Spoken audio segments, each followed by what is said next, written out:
Arkansas. At Bale Chevy, we heard you loud and clear. You asked for it, and now it's back. Drive new every 2. That's right, only at Bale can you drive a brand new Chevy every 2 years. Just pick one out, drive it for 2 years, then trade it in for a new model or walk away owing nothing. Drive new every 2. Just another reason it's better at Bale. Come see us today or shop BaleChevrolet.com. As a family, the community's given a lot to us, so it's our opportunity to give back. And one way I do that is by coaching these boys. I love watching them learn. I love sitting in the huddle with them and watching them go out and do what it is that we've been working on. The boys have to learn how to work as a group and work as a team to win the game. It's the same thing at the dealership. It takes everybody every day to service the community. It's better at Bale!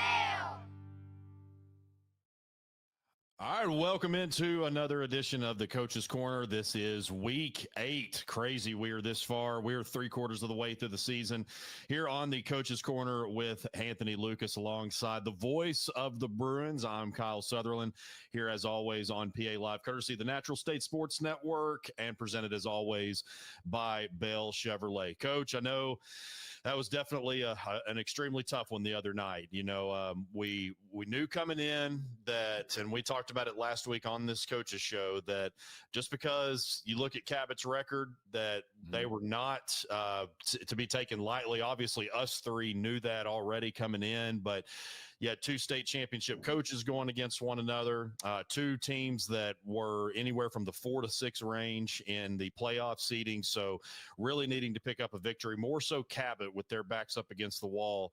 And They did that. They ran the ball really well. They got some really good pressure when they know 93 was one that was in the backfield a lot and just got great pressure and ran the football really well. And ultimately it was just a little bit too much to overcome. Yeah. Again, yes, we talked about it. And I told those kids not to take them lightly, and we I don't think we took them lightly, but we didn't play our best football overall as a football team, which that's been the case all year. However, we did get better at some things. From watching film, man, we got a lot better at some of the things that we've been struggling with, but they're just still 1 or 2 plays away. Cabot, not only did a good job of running the football, man, they played hard. They showed that they really wanted to win that football game. And, you look at last year when we went there for homecoming, we beat them at their homecoming last year. And so, of course, they came to return the favor. And the quarterback, I knew he was pretty good, and they threw the ball extremely well too. With that big back, I think it's the Cooper kid, whatever, he was very impressive. And then, and then we had that quarterback got out of the pocket, man. And he threw the ball, pretty good. And we made some bad, had some bad reads defensively, didn't do what we expected to do there. And then offensively, we should have done more. So, man, tough loss. What hurts about that game is, and I told the guys this yesterday, I hate it for our seniors. It's homecoming, their last, the 13 seniors, their last homecoming, last time to get to experience that. And to not win it for them, man, it's been killing me. But it was good to get back on the practice field yesterday. And we got to move on. We got another huge one, even bigger game against Conway this week. So, yeah. Coach, I don't want to dwell too much on last week, but it kind of goes without saying that you and I have a good working relationship. And, you've told me to ask whatever it is I would like to know. So I'm going to use that card here today. Yes, But sir. you guys are fixing to play one of the best running backs in 7A who's got over almost 800 rushing yards. You guys just gave up probably 200 rushing yards to Cooper Powell last week. What's the plan to stop the run? I mean, I'm not trying to beat the dead horse here, but, what's the plan? Well, it's to get in position better. Have guys in position. That's one problem we had last week at times. We had a couple calls, we had a couple blitz calls, we had a couple of deals where we blitzed and the backer got out, and that's how we missed them. But and that's part of football. You call a blitz, and they end up calling the right play at the right time on certain blitz. But this week we have to do an outstanding job on this running back. It's every week, man. In 7A, those backs they're special. They got some good backs. I mean, you go from Brian, I mean, even go back to Central and then to Brian and Cabot and now Conway. So we're just gonna make sure we have the running back, receivers, have everybody accounted for and do a better job there. If we call a blitz and they hit us on a big play because of our blitz, I'm fine with that because we're aggressive. And, that's one thing we got to continue to be. We got to be more aggressive defensively and offensively. We got to be more aggressive. However, in the same sense, offensively, it's start, taking what they give us. So, and we've gotten better at that. We still have to improve there. So, but yeah, we're going to have to know where he is. Yeah, no doubt. Yeah, no doubt. Trey Harris, one of the best back, like as you guys said. I mean, every single week you think about the three backs that you had at Bryan. Obviously, Ray Stewart at Central that's got multiple P4 offers every single week. I mean, this is probably, I would say, and you look at Chris Ficklin up at Bentonville, and there's plenty of running backs that you could aim towards, but probably pound for pound, this is probably the deepest league in terms of running backs, no question. Mm-hmm. And Trey Harris adds to that, around 800 yards on the year. But talking about the guys that block up front for him, that offensive line is big. They're very strong. That's one thing I know that Buck James, when he got to Conway, needed to put an emphasis on. Conway has not been short of skill guys, but maybe when you compare to Bryant and some of these other teams, maybe the Bentonvilles of the world, they maybe weren't quite there in the trenches. And Buck has really implemented more weightlifting and things of that nature to get stronger. And we've seen that in year 3. So talk about what you've seen from particularly the offensive trenches of Conway. They're huge. They are huge. Their O-line, their D-line, I was telling one of the coaches, the other day, I was like, this is like the offensive line for Mississippi State back in 1994 or 5, I think it was, when we played down there. And I think it was 94 when I set out, and they had Eric Moles. He was the size of an offensive lineman that played wide receiver for Mississippi State back in the day. And they're a good-looking group. Yeah, they're physical. They play hard. But, here at PA, I've been here, again, it's 14 years. We will, despite us being at 7A, we will never have the biggest offensive line. We'll never have the biggest defensive line. But one thing our kids are good at is technique and being scrappy. And,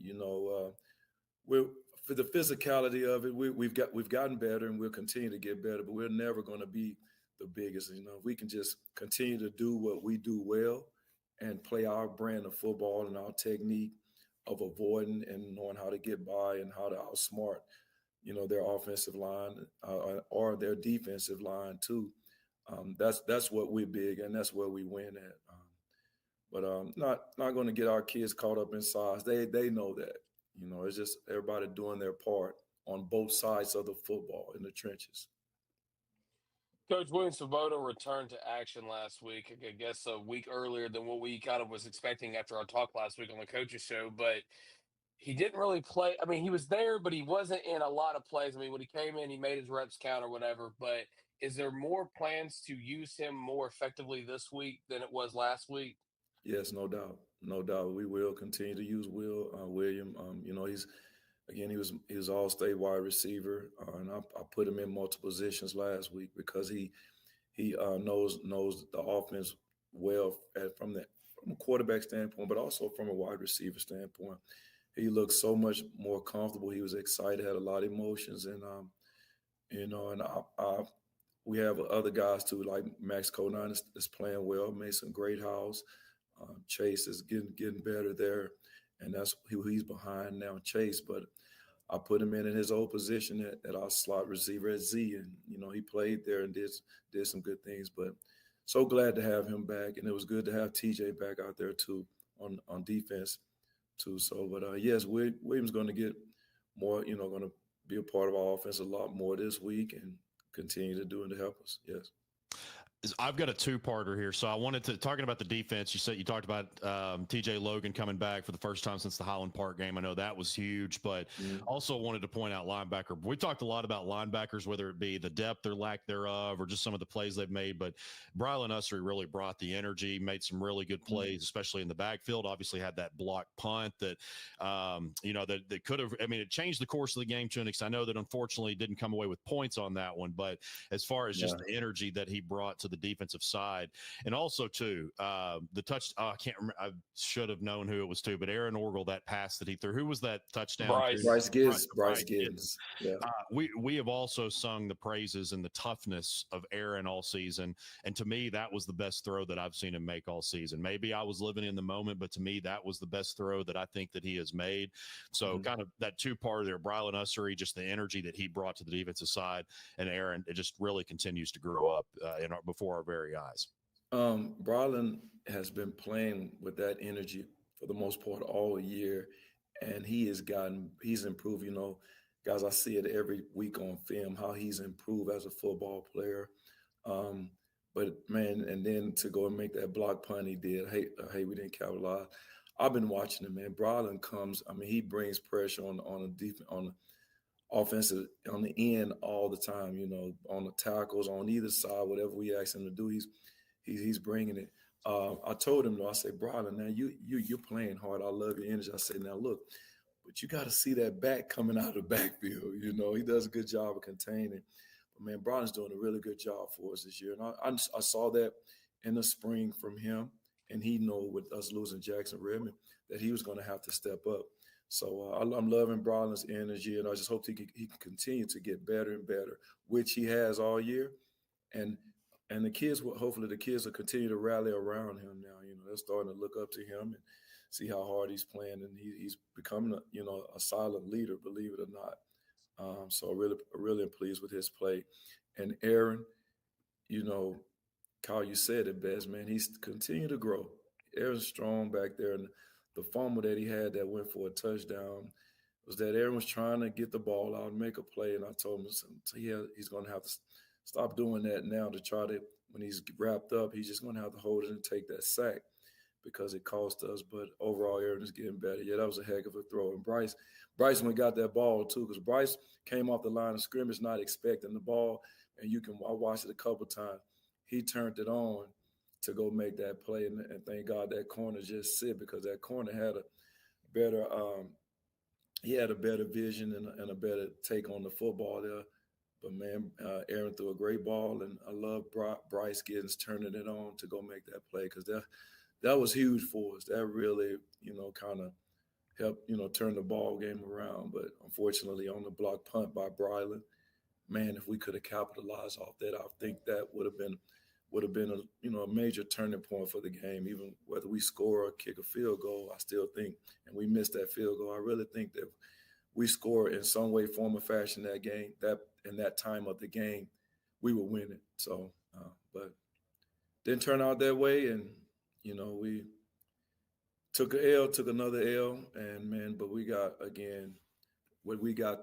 better at a lot of things, and with this football team, man, that's what we want to see, improvement. We want to win, though. We want to win, and it was hurtful, and it's been killing me all weekend for our seniors, but we have to move on, because Kyle, you said it earlier, man. We got another tough one. Conway is number 2 in the conference right now. They're going to be ready. I know Buck is not a big fan of PA, but I respect him with the utmost. He's a legend, just like Coach Reed last week, and he's going to have his troops ready to play.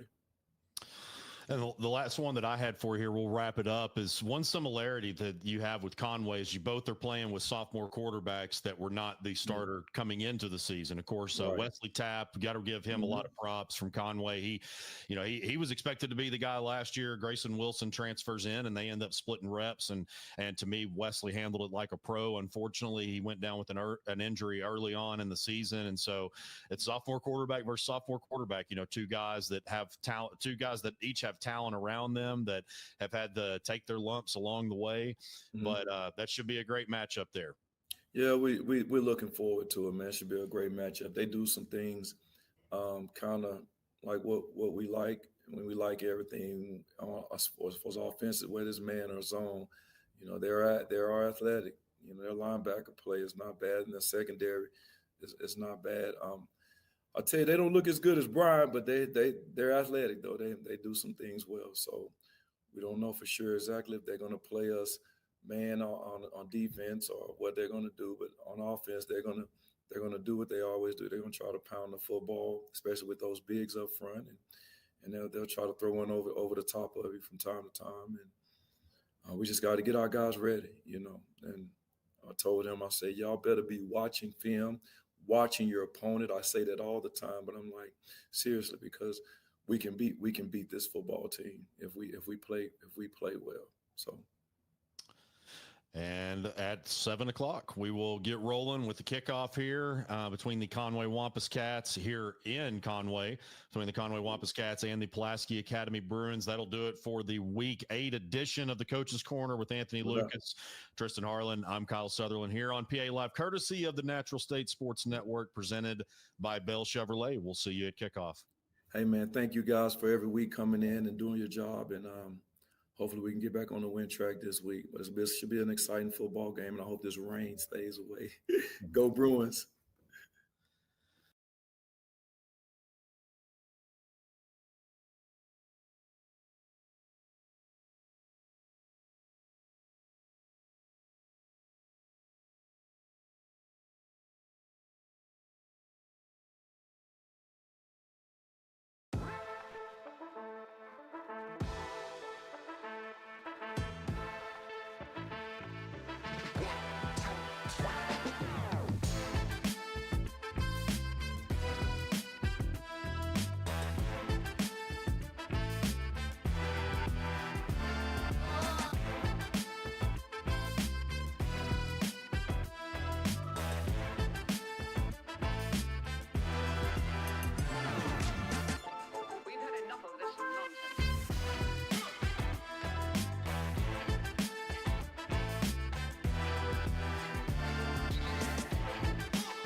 And hello, everybody. Welcome to Week 8 of the high school football season. It's almost over, folks.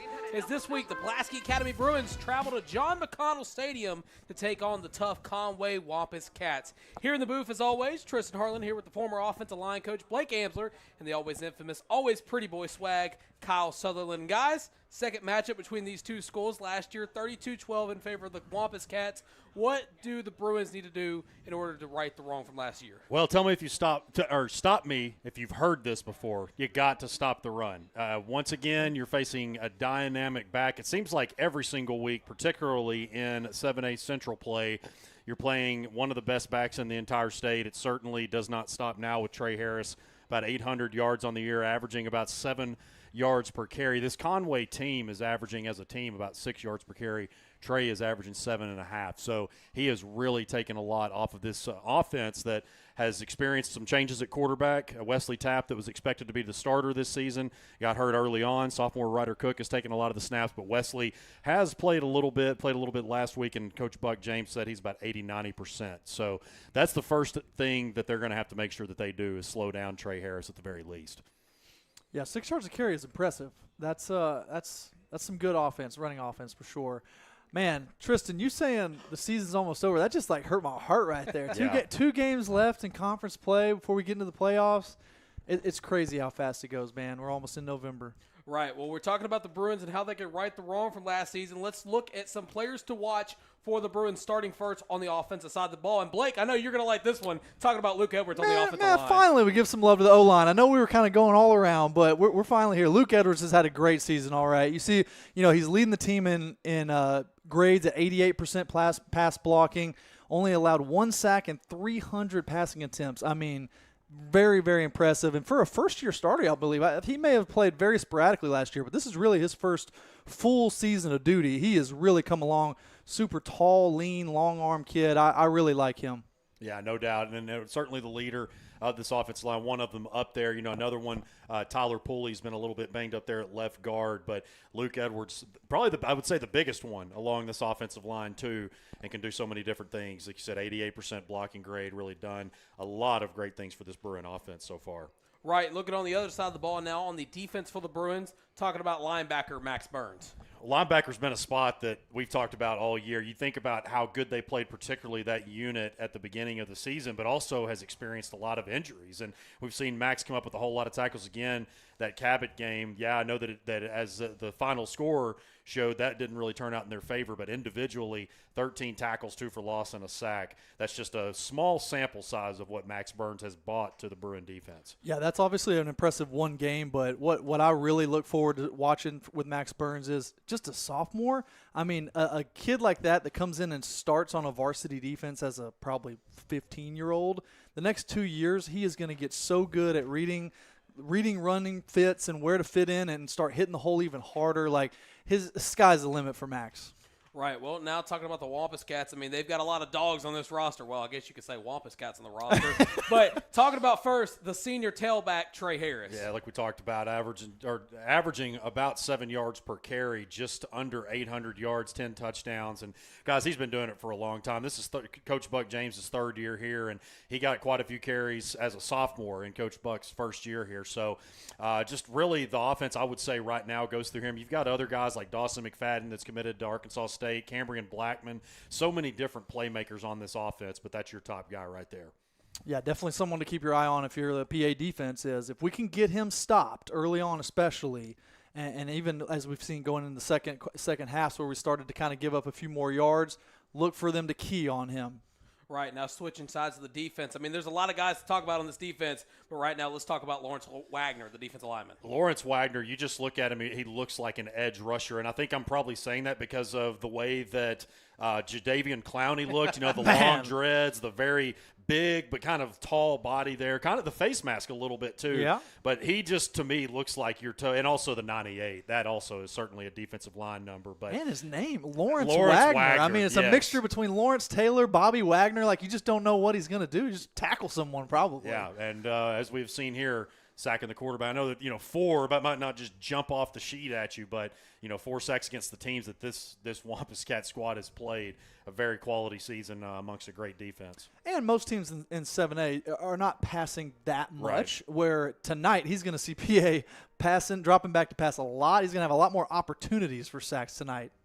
Right. Well, we talked about some players that could make or break this matchup for both squads. Now let's talk about some keys to the game. Of course, we're going to start with our Bruins first. Blake, what do the Bruins need to do to win tonight? Well, we really just have to find a way to run the ball. I know we've talked about this the last couple weeks, but it really just stands true. You can't just have your quarterback sitting back there for 60, 70 passing attempts like we've had. And with a talented back like Javion and you have Rashawn right behind him, you've got to find some scheme, whether it's a trap game or a zone running play, whatever it is, you've got to find that scheme that not only your offensive line's comfortable with, your coordinator's comfortable with, and your backs are comfortable with. You've got to find a way to get that going.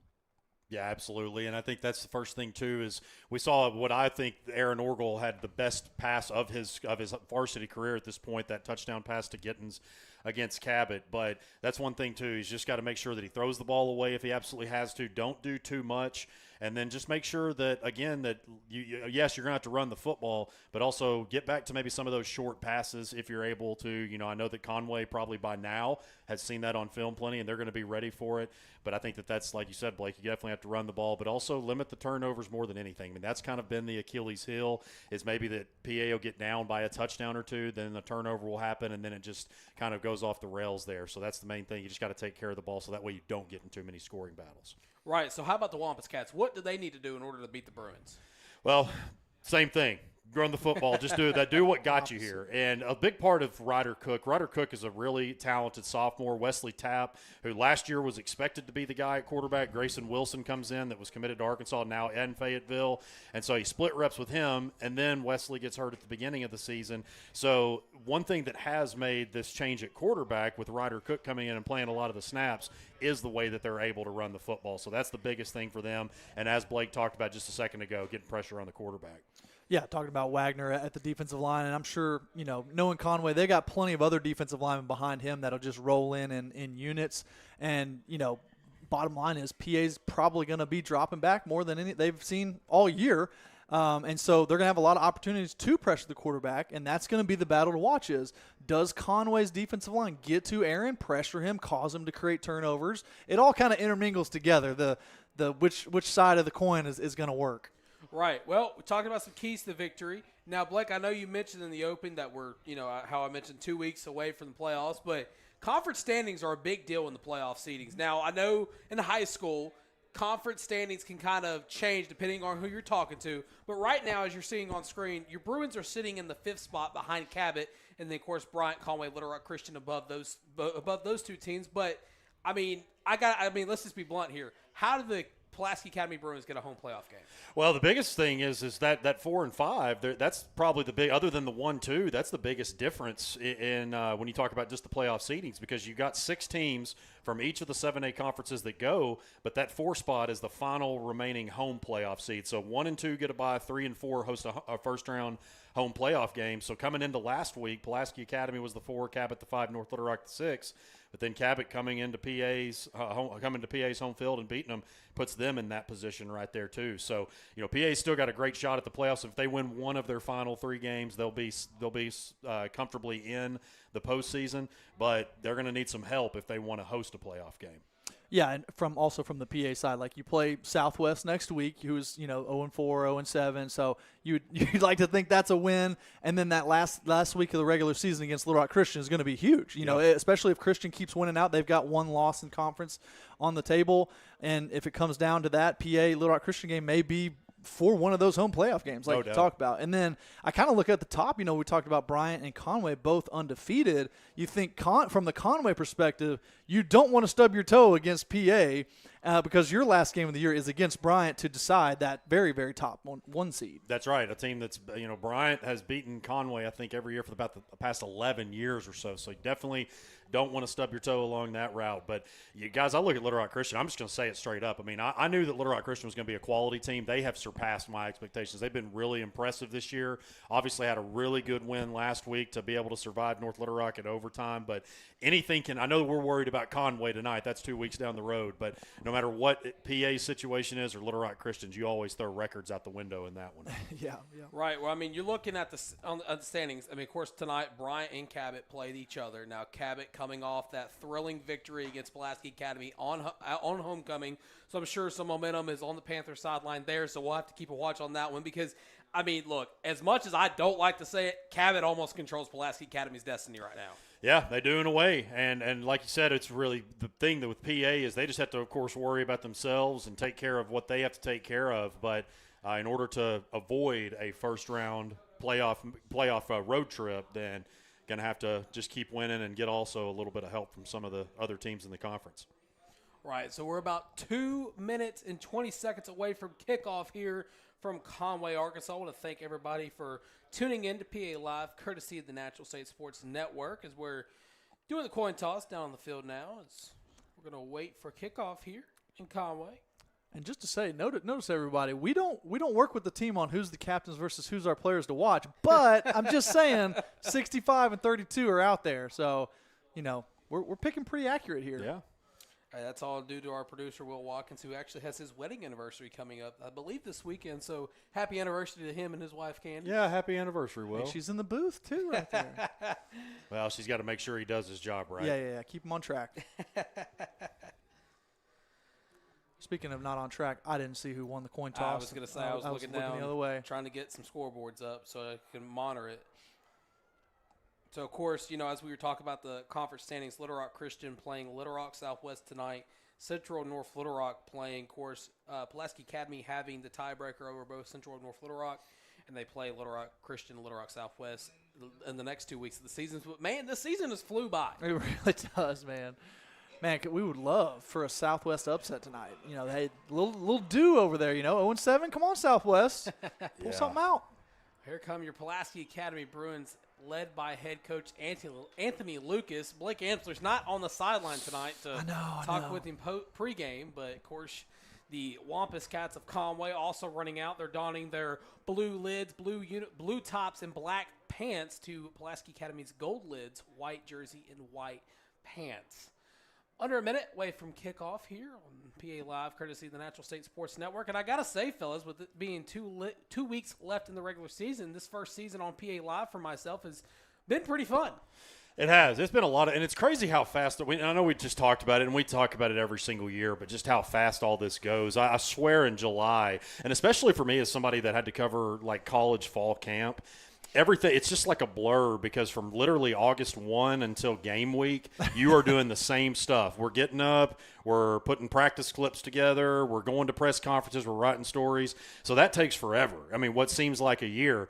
And then all of a sudden you look up and you're in conference play. And in this case, you're 3 weeks away, 2 weeks away, whatever, from the regular season being over. So, this is something that a lot of seniors really, when they start thinking about, man, I'm down to my last minute. Many of these kids playing here tonight and even around the state aren't going to play past what this season brings. So it's that time of year where especially seniors really start to ponder, man, I'm in my last few go-arounds here. Looks like Pulaski Academy will get the ball first, so they will be kicking it to the Wampus Cats to start the second half.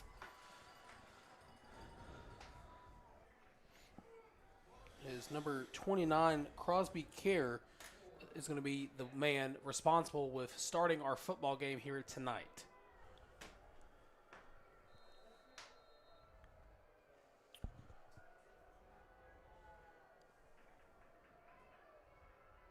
And just like that, once again, it is football time for Pulaski Academy. This one's going to be returnable near the 10. I believe that's Bryce Gittens who's returning it, and then he just slips and falls near the 15-yard line. So here comes sophomore quarterback Aaron Orgel after a great showing last week versus the Cabot Panthers. Those rascal Wampus Cats done wet the turf. I'm kidding. They didn't do that.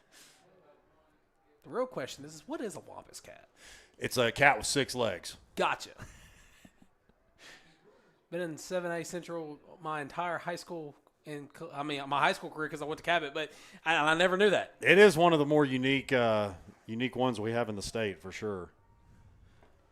Looks like they're going to go with a Wild Bruin formation to start with Javion in at quarterback. Going to flip it to Hancock. Hancock throws it off his back foot. That's going to be caught. We're going to run up the sideline. Javion tries to truck one defender. He'll be forced out of bounds near the 30. That's Trevion Logan with the tackle. Yeah, a little bit of trickery right there. Love to see that. Of course, they can't really complain about starting off the game for one play, first down, move the chains. And we see Conway coming out in their base 4-2 defense. We'll see that a lot. That's pretty much all they showed on film.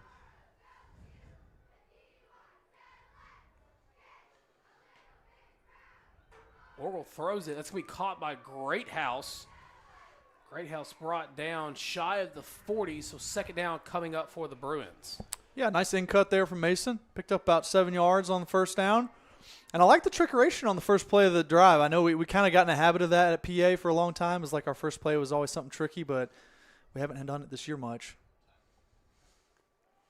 Orgel up the middle. He'll slide for enough to move the chain. So another first down for the Bruins after that play. One thing I noticed on that play too, Blake, the last one is Orgel, the pocket was really starting to collapse right before he released that ball to Greathouse, but stood in there and didn't try to do too much, just waited patiently and delivered the ball. That's one of the most impressive things of Aaron this year as a sophomore is his ability to sit back in there in that pocket. Orgel rolls. He has time. Throws that one away. I believe he intended it for Greathouse. Second down will be facing the Bruins here. And that's one of those plays that we were talking about in the pregame. Is like nothing really there. Everybody covered. Just throw it away. Let's get to 2nd and 10 and get another play drawn up. Nothing wrong with that. We'll say that is improvement from previous weeks of the season where Aaron would have probably forced that one. So it'll be 2nd and 10.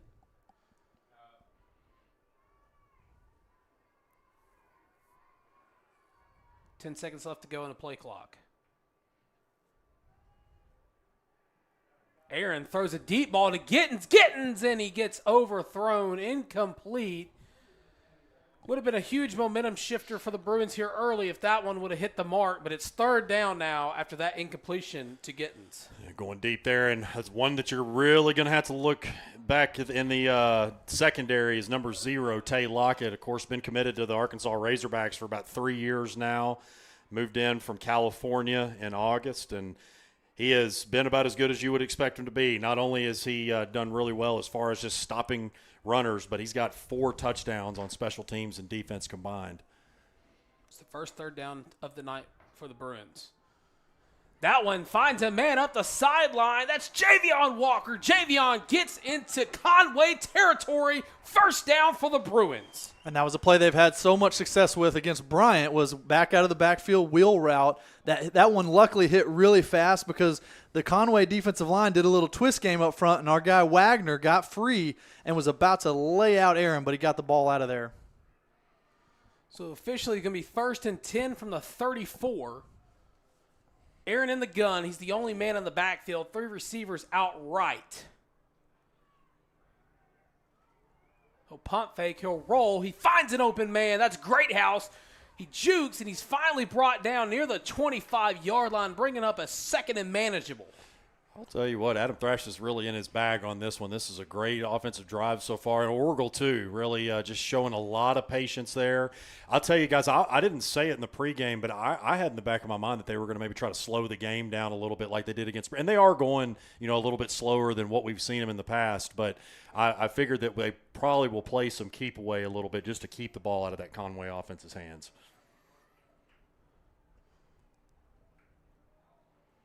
Orgel hands the ball off to Walker. Walker flips it back to Hancock. Hancock rolls, throws it. That's going to be dropped at the last moment. Incomplete. I believe it was intended for Gittins on the play. Third down coming up for the Bruins. That one worried me a little bit. When Chase took that extra bounce outside and really wanted to throw it, man, I was like, don't throw it deep. But luckily he put it in a place where it was just kind of no one's ball to get. This will be 3rd and 2 officially. Aaron is the only man in the backfield in the gun. 3 receivers out left this time. Aaron's just going to keep it himself up the middle, still going, and he wisely slides down, but it'll be enough for the first down, so the Bruins will have a fresh new set of downs after the run by their sophomore leader. It's 2 first downs on QB run on 4th and short. I was going to say one of our points before it was find a way to run the ball. Yeah. Did it have to be Javion? No, but we're finding a way to pick up those short first downs. Whatever it takes. Good job. If only we had our Marshall camera for that look. It's be 1st and 10 from the 20, officially in the Caldwell Toyota red zone. Orgel with the snap. He rolls. Pressure coming, and he gets sacked. I believe he'll officially lose about 10.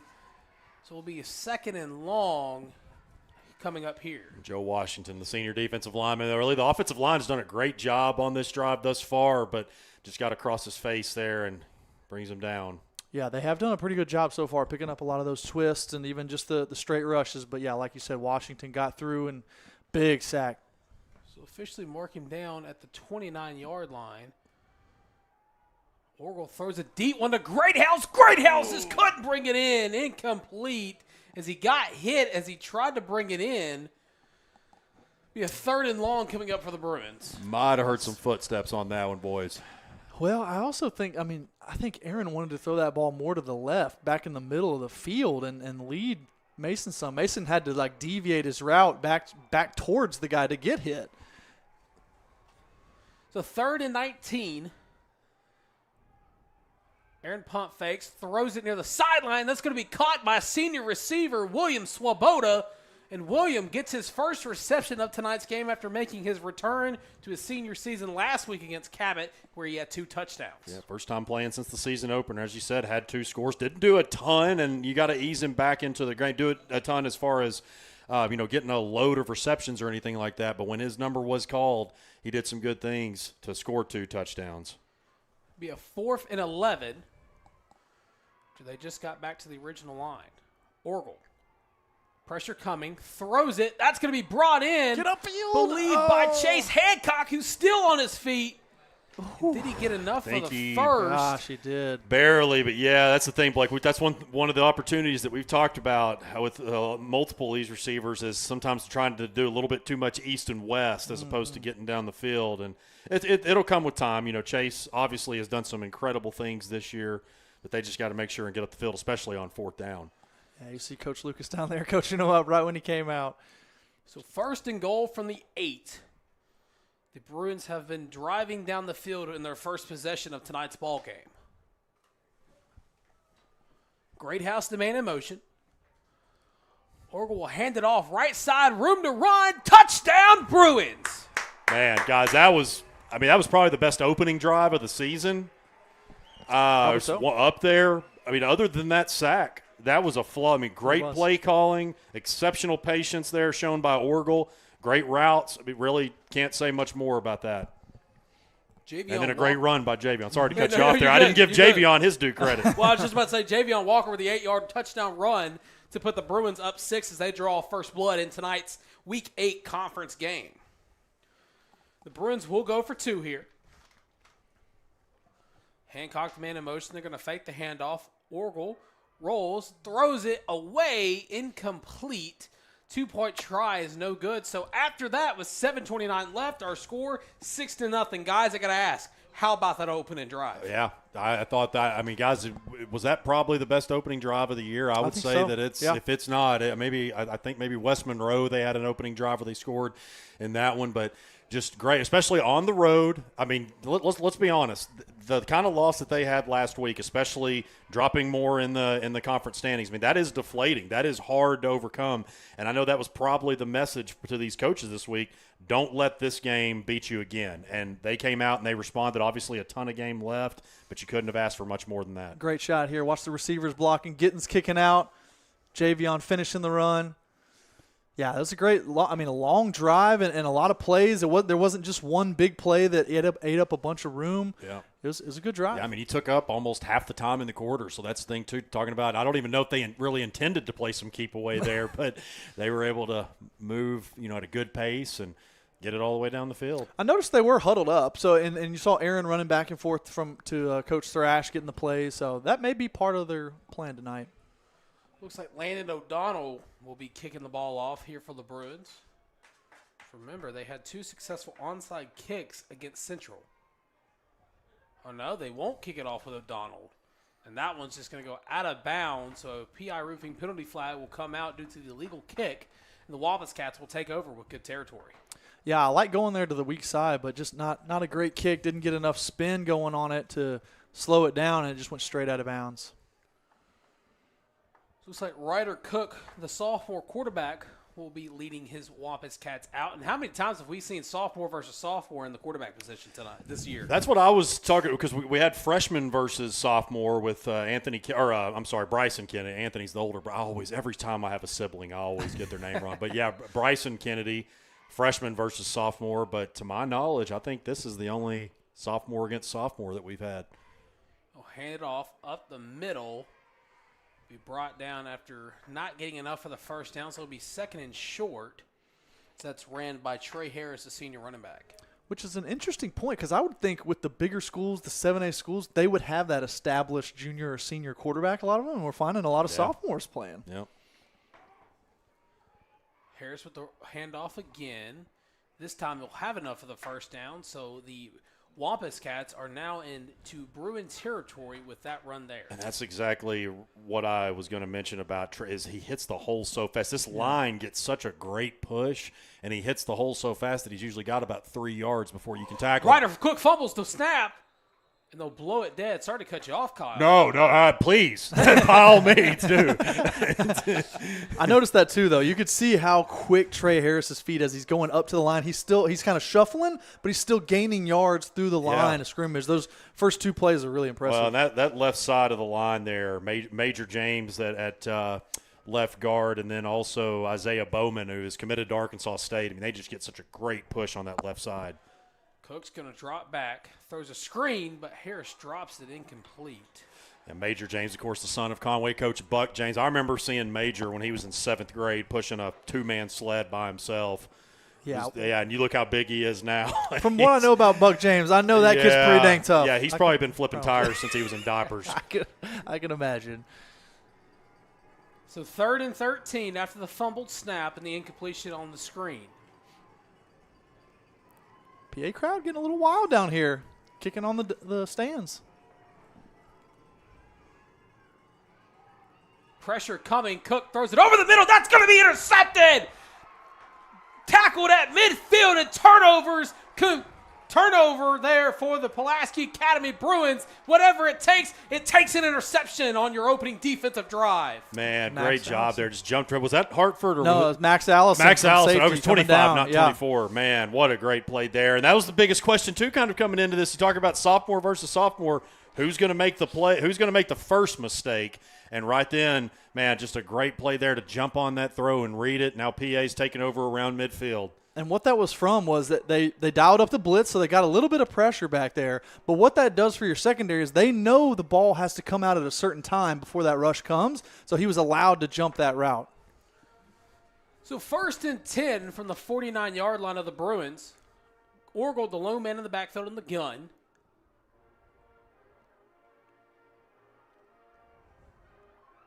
Steps up into the pocket, and he'll get sacked.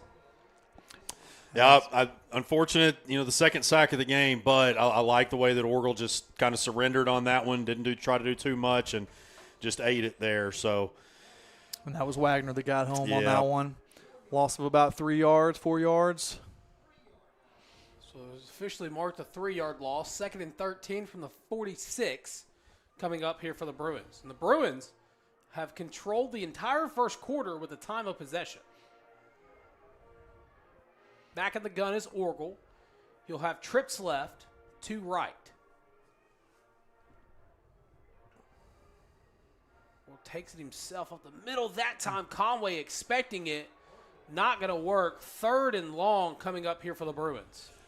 Just like that, 3rd and long all of a sudden. Two great defensive plays there from Conway. Certainly were not fazed by that interception. Now PA faces its first 3rd and long of the game. And they had a little something to prove after that opening drive, getting walked down like that. So officially be a 3rd and 14. 5 to go in the first quarter. Orgel throws another deep pass, but nobody's paying attention. That was intended for the senior, Hunter Ardoin. I don't think Ardoin knew that he was going to. There's a little bit of miscommunication there. Yeah, it seemed like he was wanting him to hook right there at the first down marker, but Hunter wanted to take it deep. Decision time here for the Bruins. Of course, we've seen Aaron Orgel have a beautiful punting game in addition to his throwing game, and he'll punt it there. That one's a line drive. Does it get into the end zone? Oh, he did. A great effort, man. That was so close. Talk about a game of inches. That was an incredible effort, but bounced right there on the white line. I mean, you can't get better than that. I mean, what a hustle play there. I mean, I thought maybe Greathouse got it right there, but of course. Oh, if it wouldn't have bounced off his stomach. Oh, his stomach. That's what it was. Yeah, because if that wouldn't have happened, probably would have been for sure inside the 5. But the literal diving effort, can't complain about that. No. So, of course, Pulaski Academy, 2 drives on offense already in the first quarter. Conway last time out threw the interception.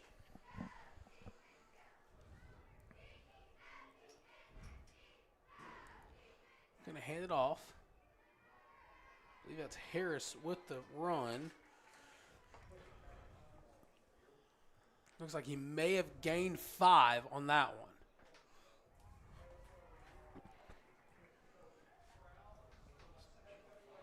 So 4:20 left to go in the first quarter.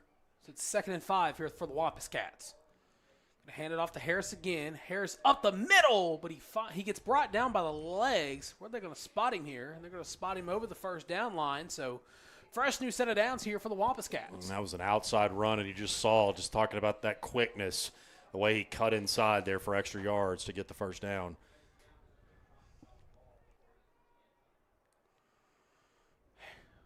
Cook faked the handoff, dumped it off. It's to number 24, Carter Crow. Yeah, Carter Crow's kind of been an unsung hero in this offense. You think about the receivers that Conway has. It's really been Cambrian Blackman, Alex McCray, and then Elijah Collum, Carter Crow, and Dawson McFadden have kind of been the 3 that have about similar stats that they'll also use. 2nd and 7. Harris gets the handoff again, but that time the Pulaski Academy defense meets him before he gained a bunch. It'll be a 3rd down coming up for the Wampus Cats here. I noticed this drive you talked about Crow coming in. They also brought another tight end in, 88 there. Yep. So they've kind of gone with a little bigger package this drive, but we've gotten them into a 3rd and about 4. So we'll see if they lean on the run or end up passing it. Yeah, they're heavy package. Dawson McFadden there. 3rd and 4. Cook looking to the sideline to change the play. The PA faithful is rumbling the stands. Cook immediately throws it over, almost overthrows his receiver, but a burst of speed up the field will be enough for a first down and then some. I believe that's hauled in by number 3, Cambrian Blackman, the junior receiver. Yep, their leading receiver coming into the game, 32 catches, 527 yards, and 5 touchdowns. And, guys, he is a burner. And if he threw the ball to the other guy on the slant, I think we were going to pick it off again. I think that was Max again jumping that first slant. In Bruin territory is the Wampus Cats. Ryderson's a man in motion. Flea flicker. Throws it deep. Open man. He catches it. Touchdown, Wampus Cats. Yeah, good trickery there by offensive coordinator Ryan Howard. I've seen him do that flea flicker a couple of different times at multiple schools and just caught him off guard a little bit. And then that was Elijah Collum, number 13, the other tight end, alongside Dawson McFadden on the reception. Pretty much not wide open, but he was separated quite a bit from the secondary. So after that touchdown, the game is now tied once again at 6 with 2:26 left to go in the first quarter. So Conway is on to kick the PAT.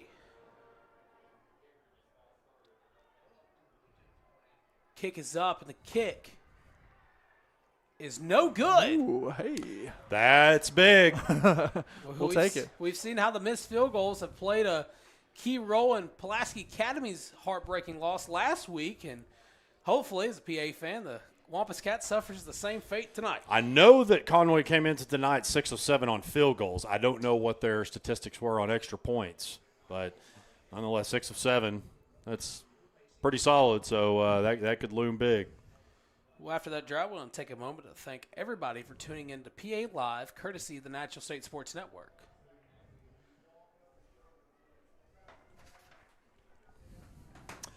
All right, while we got a break in the action, let's tell you about our Bowen Heffley Orthopedic Student of the Week, Mr. Wynn Wilson. Congratulations.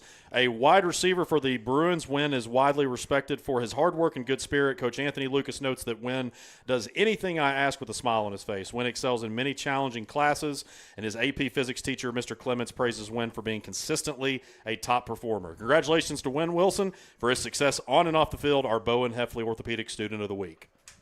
Good job, Kyle. Thank you. I was sending my score in, too, so I was trying to multitask. That was going to be returnable at the 10. I believe it's Gittins fighting for extra yards, and he'll be forced out near the 25-yard line. So 2 drives in for this Bruin offense. First time out, they drove down the field, scored a touchdown. The last time out, they ended up punting the ball away. What does the third drive have in store for the Bruins? A touchdown.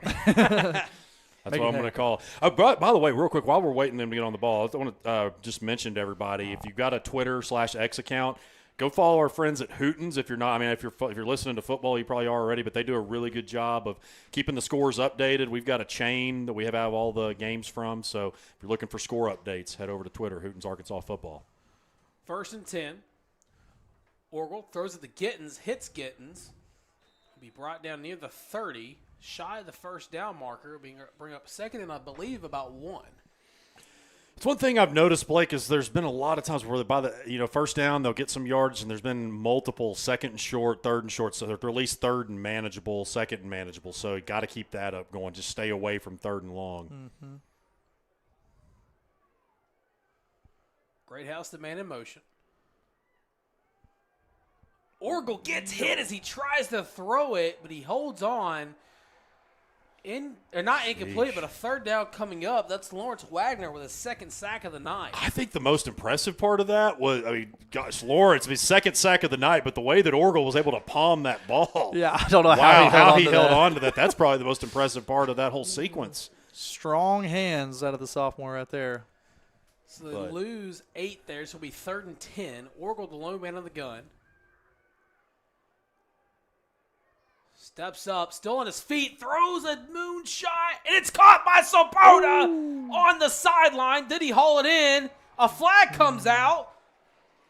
Yeah, he might have stepped out before he caught it. Yeah, that could. Yeah, but I'll tell you what, guys, that's those kind of catches right there. That's why he's an all-state receiver, at least was last year, and has had a great career as a receiver. Can really go up and get it, and great hands. But we'll see if this stays good.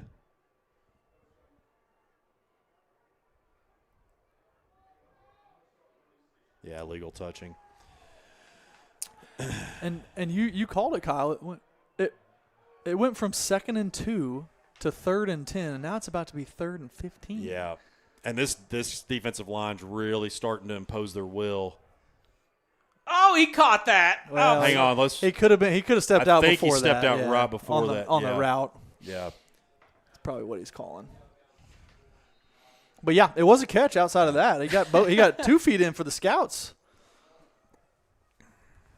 So it'll be 3rd and 20 after the PI roofing penalty flag of illegal touching.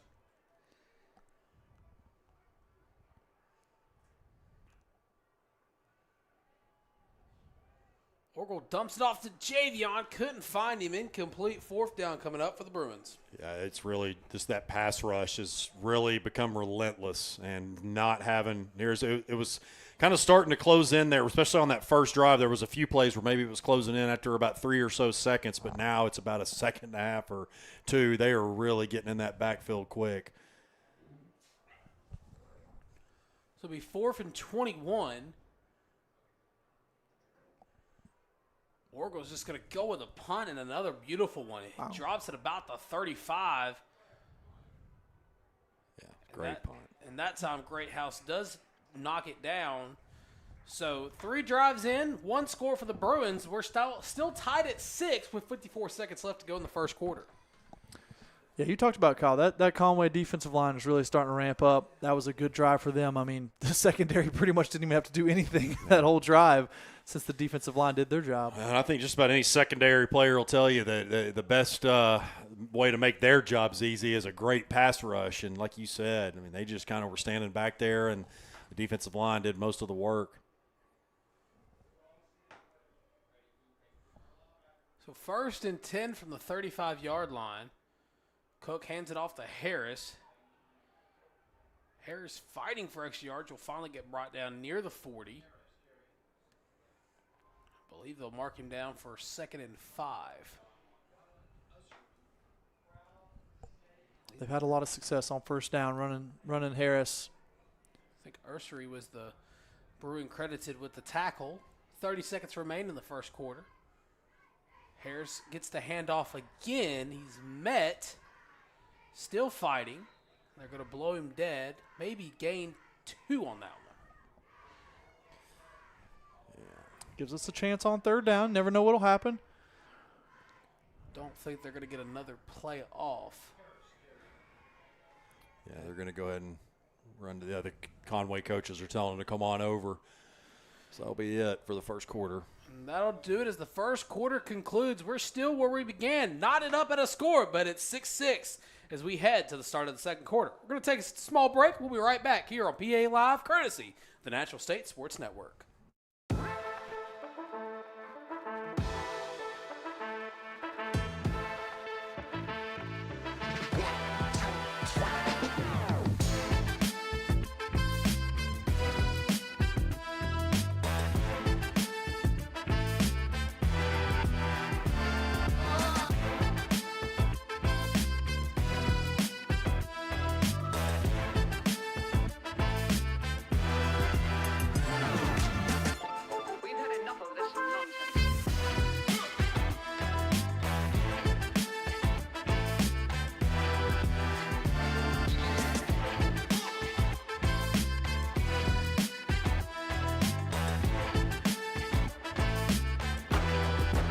And welcome back to the start of the second quarter here on PA Live, courtesy of the Natural State Sports Network. We rejoin the action on 3rd and 2. The Wampus Cats have it. We're still tied at 6. They're going in a hurry. Cook's going to shovel it off. He'll have enough for the first. Be a fresh new set of downs here for the Wampus Cats. Trying to see who the ball carrier was on that play. Was that? I believe it was number 11, Amari Davis. Yeah, that's their second leading rusher. That's who also behind, I guess, their second leading rusher behind Trey Harris. 5 touchdowns, 366 yards on the year. On the 48, they're going to give it to Davis again. Davis wrestled down. Just past the 50, excuse me. And we heard from the defensive coaches of PA before the game. We were talking to them down on the field. They said they used a lot of overload sets. You can see both tight ends over there on that side, and they're running that way. Just a lot of bodies at the point of attack. There is an injured Wampus Cat on the field. But yeah, Blake, we talked to the defense coaches for PA, and they were saying a lot of stuff they did in practice. Of course, we're not going to say that on air, but the one thing, of course, we've heard it all season from Coach Lucas that I was told that it was whatever it took to win this game. Because, as we've mentioned in the open, there's a lot riding on this game, and there's a lot riding on the rest of the season. Of course, with Pulaski Academy sitting in about that 5th or 6th seed, depending on who you ask, a lot's going to ride on is if Bryant beats Cabot, which, it's pretty much a lot because Bryant's undefeated right now, and how the rest of the season looks for the Bruins. Yeah, exactly. Because for PA, you're still trying to get back in. In a way, I guess mathematically you're still fighting for a playoff spot. But again, you get one of your final 3 wins, you're solidly in. But for Conway, just kind of like similar to how they've been really the past 5 seasons. they are fighting. They're really, other than Bryant and Bentonville, Conway has been the standard of 7A. When you think about 5 straight trips to the semifinals, they've really taken that spot of North Little Rock, and really, other than Bryant and Bentonville, been the team that's done the most as far as when you look at back during the 2020 COVID season. So 2nd and 9 from the 50. Hand it off. Up the middle, and he gets enough for the first. Back into the game as senior tailback Trey Harris. I'm trying to describe what his running style is like. I don't think I've ever really seen anything like it. It's almost like he's dancing through the hole, but he's still moving forward all the time. Just a quick pitch out there to number 13. Picked up a little bit. They're moving fast, too. Yep. Like I said, they caught me. So over here trying to look at some scores. Look how many guys PA's got defending the run. 2nd and 8. Going to hand it off again. This time met. There we go. Before he got a bunch, Yeah. I believe he just got back to the line of scrimmage, and it brings up a third down. And Blake, to your point about trying to stop the run, I think that's a big thing why they ran that oh gosh, the flea flicker. The flea flicker. Yeah, I knew yeah. it was an FF. I couldn't think of the flea flicker. Such a tough play when you've got Exactly. Harris When you- that's just eating when you alive. Yeah, you've got him that you're trying to stop the run, and then you bring the safeties up and kind of lull them to sleep a little bit, and then you run a trick play like that flea flicker that worked perfectly for a touchdown. 3rd and 8. And drawback throws it on near the sideline. That's going to be hauled in for the first down.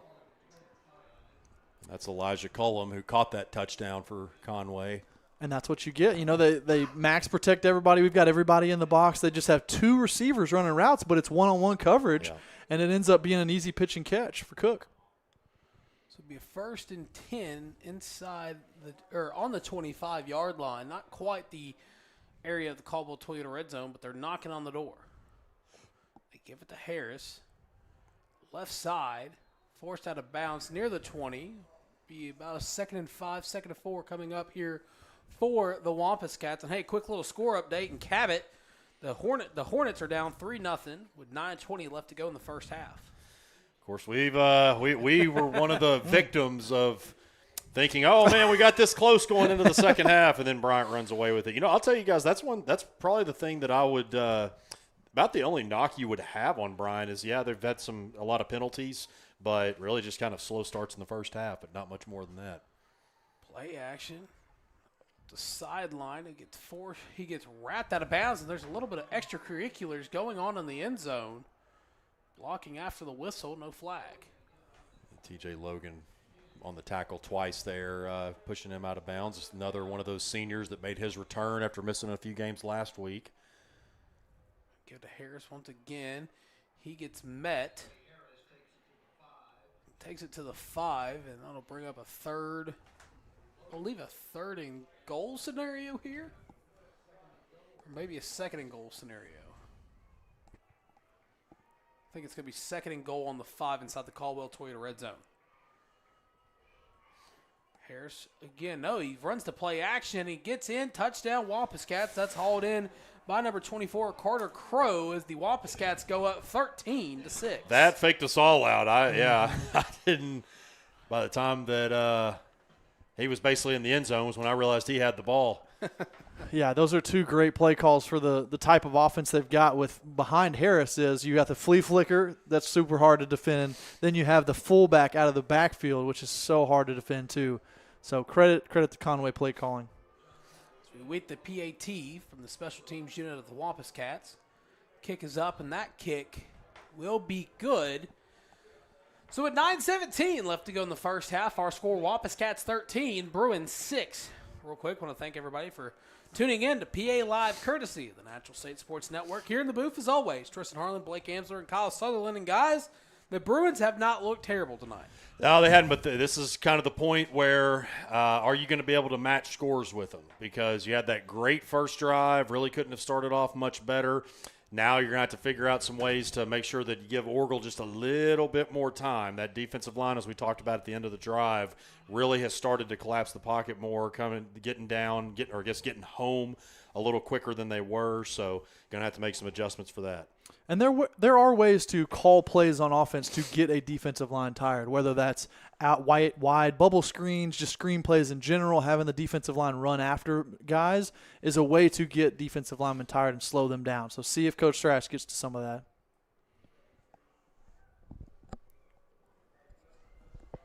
Here comes the kick from the Wampus Cats special teams unit. That one going to be returnable once again. This time, I believe it's Gittins again on the return. Shoves away one defender, but he'll be forced out of bounds just past the 20. So once again, here comes the Bruins offense. They scored on their first possession and haven't really done much since then. We're going to see what sophomore quarterback Aaron Orgel can do on this drive here. Of course, sacked twice tonight. Last time he came off the field, he was talking to athletic trainer Nate Moody. He looked like his thumb was kind of giving him issues, so we're going to keep an eye on that all night.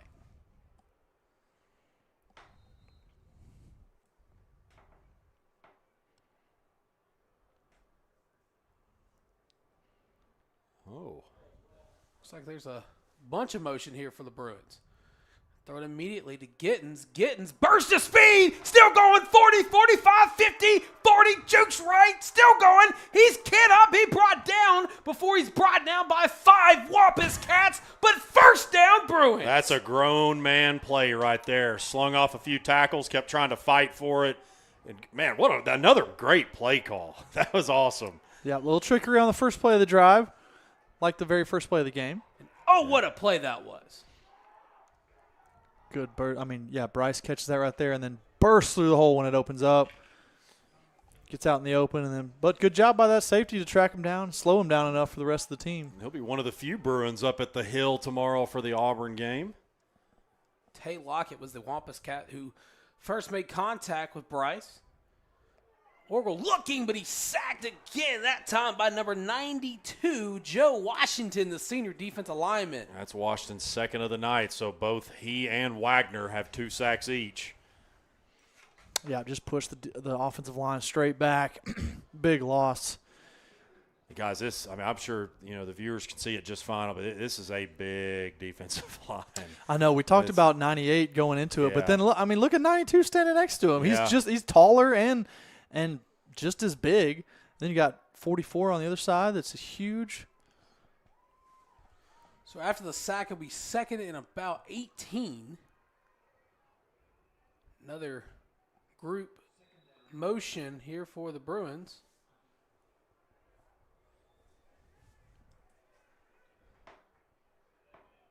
There's a PI roofing penalty flag thrown. I don't think anybody knows what's going on. Well, they called delay a game, but Coach Lucas and Thrash are both thinking they didn't even reset it. I myself thought that was pretty fast. Yeah. We weren't waiting around much. Anyways, second and 23 now after the Scooby-Doo-like penalty flag. Hancock in motion. Orgel steps up, throws it deep one to Hancock. Hancock brings it in, 10-5, touchdown Bruins. Another gorgeous throw. I think Aaron has thrown maybe the 2 most gorgeous balls I've seen him in varsity action in the past 2 weeks. Right there, and probably no other quarterback in America knows Chase Hancock better than Aaron Orgel, just with their history together. And man, just put it right in the breadbasket once again. And a real similar play to the Bryce play last week, kind of a fade route down the right side and a beautiful ball from Aaron. Aaron has shown signs of the ability to make that play all season. Oh, wait, do we have a mid? There's another PI roofing penalty flag on the field. I almost said my former radio employer's PI roofing penalty. Let me make sure. I almost said the wrong thing. I was getting caught up in my old ways. Gets ingrained in you. Yeah. The sponsor that we had for the previous network I worked for. I believe it was on the Bruins. They're going to back things up, and the Bruins are still going to try to. That was just real. Like the white hat, literally he just dropped it. Like he just set it on the ground. So nice. Yeah, it's so nice. Kick is up, and the kick is blocked.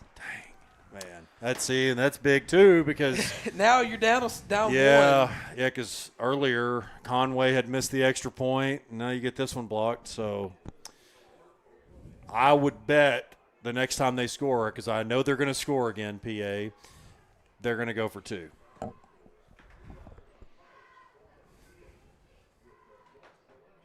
Well, regardless of that, what a play this was.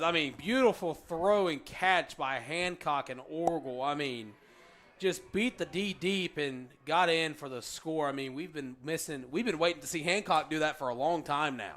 And I like how they used him in motion. They brought him across the formation to get him in a little speed, a little momentum going before the play, and then used the rest of his speed to just burn right past the secondary. With the block PAT, our score 13-12, Wampus Cats with 7:17 left to go in the first half. Of course, while we have a break in the action, I want to thank everybody for tuning in to PA Live, courtesy of the Natural State Sports Network.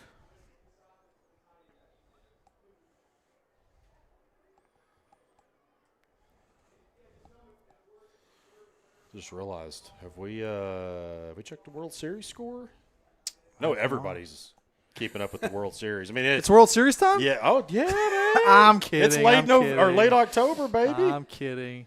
Well, and before we get to that, I do just want to take a moment to congratulate the 4A South Regional Champions, the Pulaski Academy Bruins, as they defeated Bauxite in 3 sets. First set was 25-22, and then second set 25-15, and the third set was 25-19 as they'll go on and have a bye in the state tournament. I'll add on to that after this.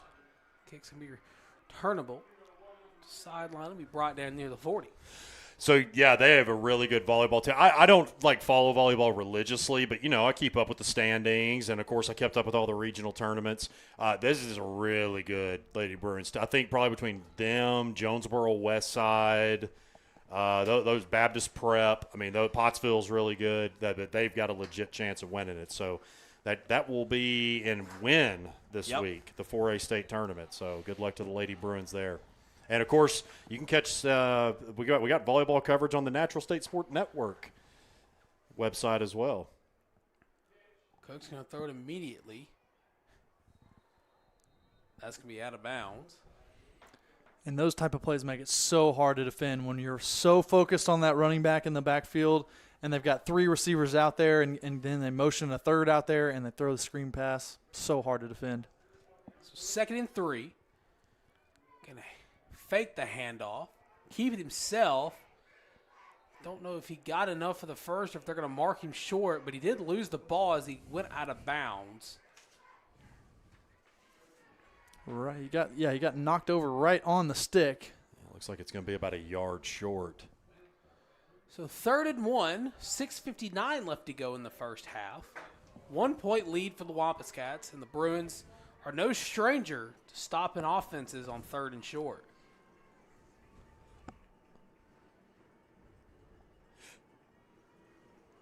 Cook looks to the sideline to check.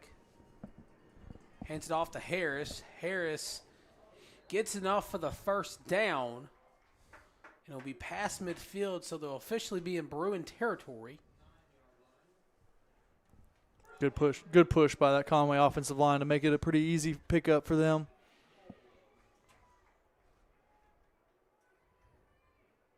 Hand it off to Harris once again. He'll gain, I believe, about 4 or 5. Camp Caldwell was one in there on the tackle. Somebody else, whoever that is, on the bottom of the pile. I think that's Austin Childers also.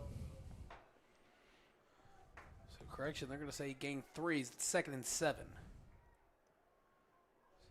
Running the rock. Job TJ Logan. Yep. Right there at the line of scrimmage. Great job. And there's a PI roofing penalty flag near the 40. Am I crazy to think that these sticks on our side are nowhere close to the other sticks on the other side? Oh, that's the line of scrimmage he's got. Okay. I was so confused. Well, yeah, don't feel bad. It threw me off, too. That's only like 8 yards. But I also am one of those that's like, oh, my gosh, is that not lined up perfectly together? So, yeah, it was kind of bothering me for a second. I see what they're doing now, though. It makes sense. I believe there's a personal foul on Conway. We'll take it. Yeah. So they're going to back things up. So what was a 3rd and 7 will now be 3rd and a country mile. So this is kind of one of those positions that we had success with Max Allison's interception earlier, is a place where PA defense can blitz the quarterback pretty freely, and your secondary can play pretty aggressive on these receivers. Officially down at 3rd and 22. Ryder's going to throw it. Be hauled in. Up the sideline. And he almost got enough for the first. Not sure where he went out of bounds at. I'll tell you, well, we love receivers blocking, and Carter Crow, you got to really tip your hat right there. He wasn't just blocking. He was pushing people downfield. That was just a great job by him on that edge. Man, and a first down pickup on that. It looked to me like it was going to be short, but they marked him over the line. So 1st and 10 from the 39. They gained it all back. Harris runs into his offensive lineman. So he gains a good amount on that one.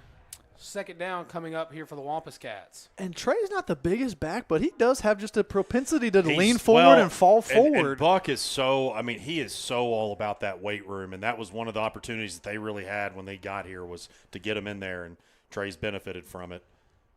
Harris with the carry again. As the rain is starting to come down here in Conway, and you got to think that may add a little complexity to the run game because if that ball gets wet, you never know. It could fall out of Allison's hands. Yeah. Or Harris's hands, excuse me. So 3rd and 3 from the Pulaski Academy 32. 4:40 left to go in the first half. Cook shovels it off. Breaks away. Another one of those heavy sets to the Conway sideline. They're just running sweeps over there. Well, first down for the Wampus Cats. Kyle, you think they still call it the Buck sweep even here? Yeah, I think they'll do, they buckle out. He'll do some pin, and you'll see Major at left guard. He'll pull out. They'll do some pin and pulls, and Buck did that. And they still do that at Bryant. That because that the 3-back system at Bryant that was really kind of started by, and I know with Buck James you think about defense and running the ball down your throat, but that's what they do. They'll do those sweeps. They'll run it down your throat a little bit, and then once they catch you to sleep, that's when they'll go over the top. A little bit of a score update in Cabot. Now 21-3, the Hornets on top. Oh, well, it's crazy how that escalates. Been there myself. Yeah. But yeah, this is definitely like we were talking about earlier. I mean, this is massive. I know that you got two teams in this game that are on complete opposite. Well, same thing with Bryant and Cabot. I mean, you got two teams, or I guess 4 in that case, that are on complete opposite sides of the standings. But when you think about Bryant and Conway, they're still fighting for that conference championship. Meanwhile, Cabot and PA are fighting for that home playoff spot. So I know that it's easy to look at records and everything like that, but once you get to this point in the season, especially in 7A when almost everybody goes to the playoffs, every single snap matters. Well, and for Little Rock Southwest, it's 21-8 Little Rock Christian in front in the second quarter. So we were back after the timeout. Fake the handoff once again. I think that was the exact play that they scored on that last one. I was getting ready to say that exact same thing. Because I thought Trey had it once again, and next thing you know, Carter gets hit in the flat. Carter Crow. Now officially in the Caldwell Toyota red zone. 1st and 10 from the PA 12.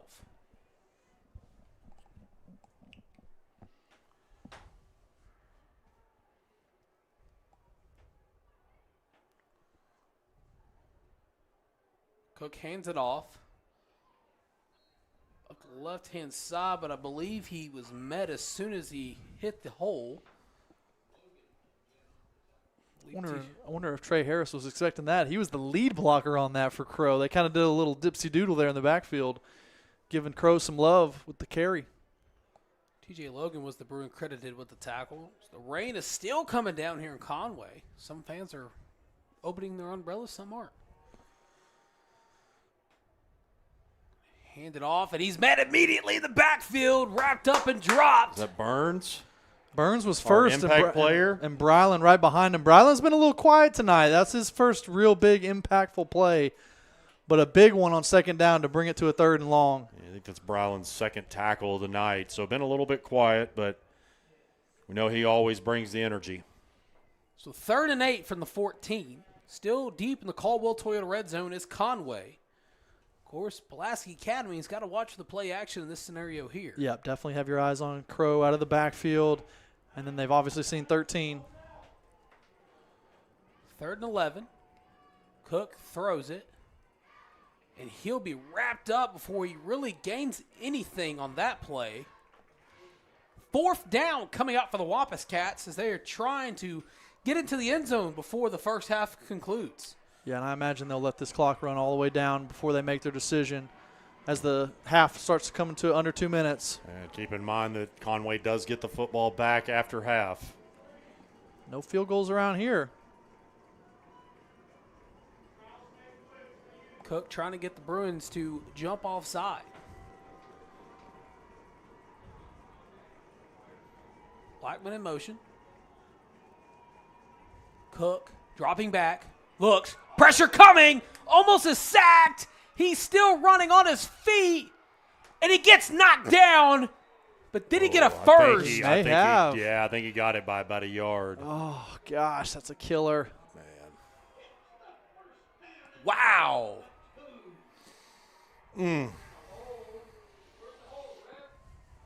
So first and goal after the tremendous play by Ryder Cook.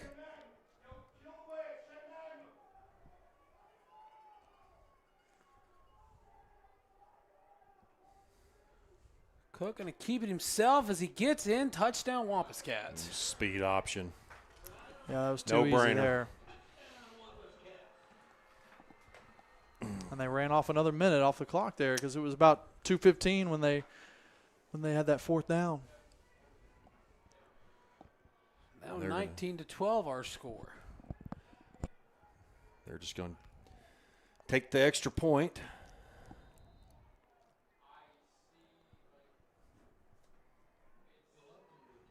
Kick is up, and the kick is going to be good. So with 1:15 left to go in the first half, our score, Wampus Cats 20, Pulaski Academy 12. What do we do right here, Coach Blake? We're going to try to get some points before halftime? Or, the Oh, PA yeah. way, no doubt. You've got to try for something here. 2 timeouts, minute 15. You got to try. I was thinking that clock said 35. I don't know. I guess I need to borrow either you or Tristan's glasses. But it was a little bit fogged. I'm blind. Yeah, it's funny, guys, when you stand up, the top ones are clear. The top windows are clearer than our bottom windows here. Yeah. It actually gets a better it's getting view. to that time of year where, it's cool outside, and so gets, a little fogged. Need to bring some Windex whenever we go on the road, Yeah. help ourselves out. Not sponsored, by the way. But if you want to, just saying. I'm sure Blake has Coach White's email. He'll be glad to share with you. Procter & Gamble, come on now. That kick's going to be high, returnable near the 5. And that's Chase Hancock at the return. He'll just run out of bounds near the 20. So exactly where he would have gotten if he took the touchback. So with the minute 9 on the clock, down 8, we're going to see what the Bruins can muster up here. I love mustard. Hey, I know you said mustard, but I love mustard. it's the greatest condiment in the world. Yeah. Oh, no. Got to disagree with that, guys. Honey mustard might be, but mustard's just good. Hey, Now back to football. Enough hot dog talk.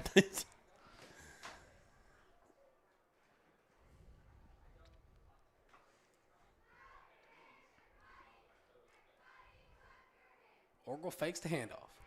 Throws a deep one. Chase Hancock has a step. Incomplete.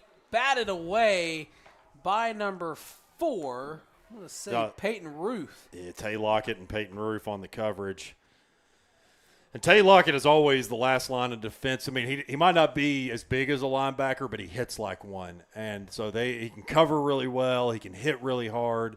So he is like your ideal guy to have back there as the final line of defense. It was helping out there in coverage with Peyton Ruth. So 2nd and 10 after the incompletion. Orgel throws that one near the sideline. Caught by Greathouse. Will go out of bounds, which should stop the clock. But if anything tells us about the West Bend road trip, you never know. You never know. But, yeah, those are great plays right there. Just little 10-yard out routes, especially when the defensive backs are backed up a little bit because there's running out of time in the first half. Those are great plays if you can get out of bounds. And it's 4th down, apparently? No, it's first No. down. Thought my eyes weren't deceiving me. Get out of bounds, Javion. Goes with the Javion. Javion gets out of bounds Yep, smart play. after gaining a handful. So it'll be 2nd down coming up for the Bruins as they're trying to get something on the scoreboard before going into the locker room. Sideline is your friend. Make sure you use it like that. One thing I was going to make a comment on is this was the first game in a few that we've had kind of our normal offensive line set, and also we've got Tyler Pulley in the rotation, so you really have 6 healthy offensive linemen. So 2nd and 6. Throws it immediately to Swoboda. Swoboda goes down after gaining the first down. Got to get on the ball here. Yeah, stop the clock for a little bit for the chains. They definitely need to go back to some of those slant routes, I think, in the second half. Like we've seen that a lot work throughout the whole entire season. Orgel looks, PI roofing penalty flag is on the field, but Greathouse hauls it in. He popped off the defender, but if I have any suspicion on this one, he'll be coming back.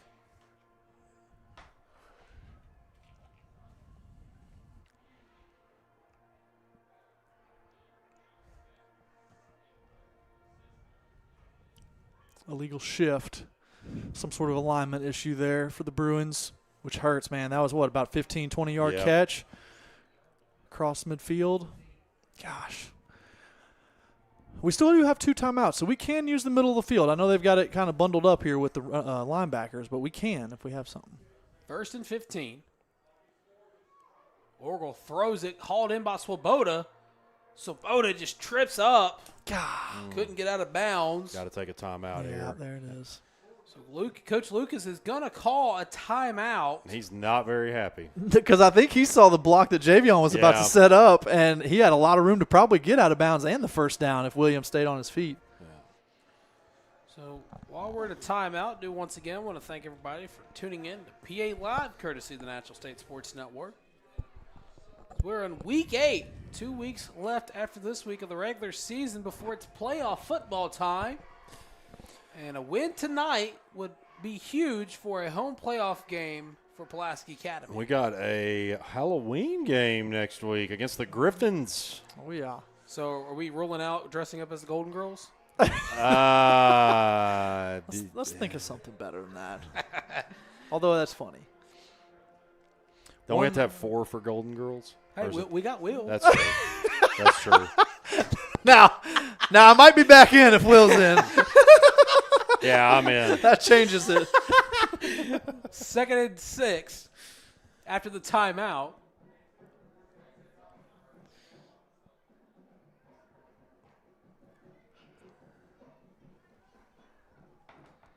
Slips off, throws it to Javion. Javion bursts his speed up the sideline. He gets out of bounds and then some. We'll take that. First down for the Bruins. Yep, got out of bounds, stopped the clock.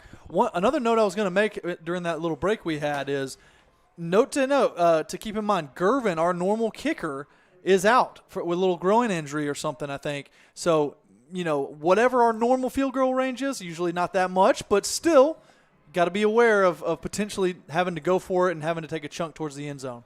So 17 seconds left in the first half. Orgel throws it off his back foot. Don't believe that one's going to be is going to be caught, so it'll be incomplete.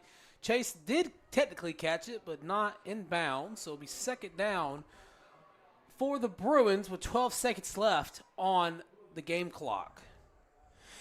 I'll say this, guys, and we pointed out, and I mean, it doesn't really take a rocket scientist to figure it out for those that have been watching, but the Conway defensive line has done a great job tonight. But overall, this offense has moved the ball really well, and I think that we're seeing a lot of confidence from this team coming off of a very disappointing loss.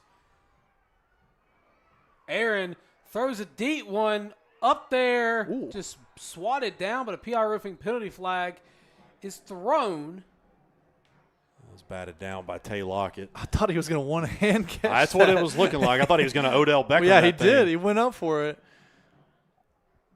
Hand's not that sticky.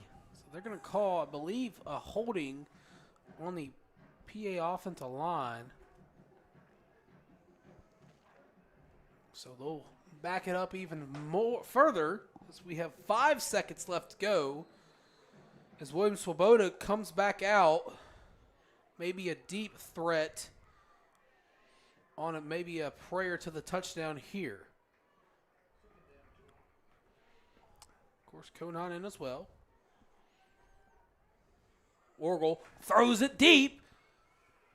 That's going to be intercepted by the Wampus Cats. 0 seconds left to go in the first half. Still on his feet. Got to get tackled. Past the 50. Oh. It'll finally get brought down, but that'll do it for the first half as Pulaski Academy down 8. 20-12 our scores. We head to the locker room. We'll be right back at the start of the second half. You're watching PA Live Football, or PA Football on PA Live, courtesy of the Natural State Sports Network.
A warm first day greeting from an experienced and dedicated classroom teacher. Instruction and curriculum that ignite a student's passion for learning from early childhood through graduation. Fine arts, athletics, and extracurricular activities that expand our students' horizons and enrich their lives. These are just a few of the reasons why our faculty, parents, students, alumni are passionate about the Pulaski Academy mission. Based on extensive feedback from parents, faculty, and alumni, the board led the charge in developing a new strategic plan and mission statement to guide the investments we will make in PA's people, programs, and facilities for years to come. We invite you to review the strategic plan and discover how ensuring faculty and staff excellence, transforming and renewing our campus, and furthering the standard of excellence of our fine arts, athletics, college counseling, student wellness, and other programs will ensure that we are well prepared to serve and support present and future Bruins. We have also developed a new mission statement, one that captures the essence of our exceptional school and the aspirations that we hold for each student. We are an academic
Ladies and gentlemen, please welcome to the field the Conway High School Marching Band.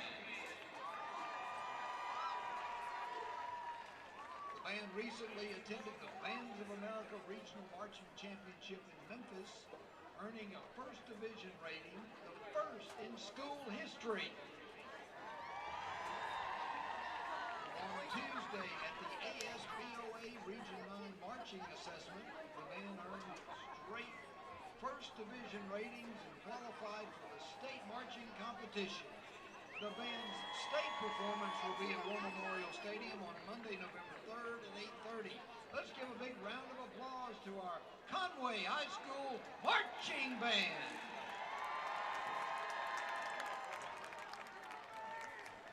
The band is under the field command of drum majors P.K. Sutherland, Missouri White, and Madeline Swafford, featuring soloist Aubrey Michaels, Lauren Davis, Addison Smith, Staley Thompson, and Sophia Lowe. We invite you to enjoy our 2025 show, Futurescape.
direction of Nathan Cunningham, Todd Johnson, Matthew Hines, Kerry Blakemore, Taylor Johns, Mary Popplewriter, Scott Strickland, and Andrew Williams.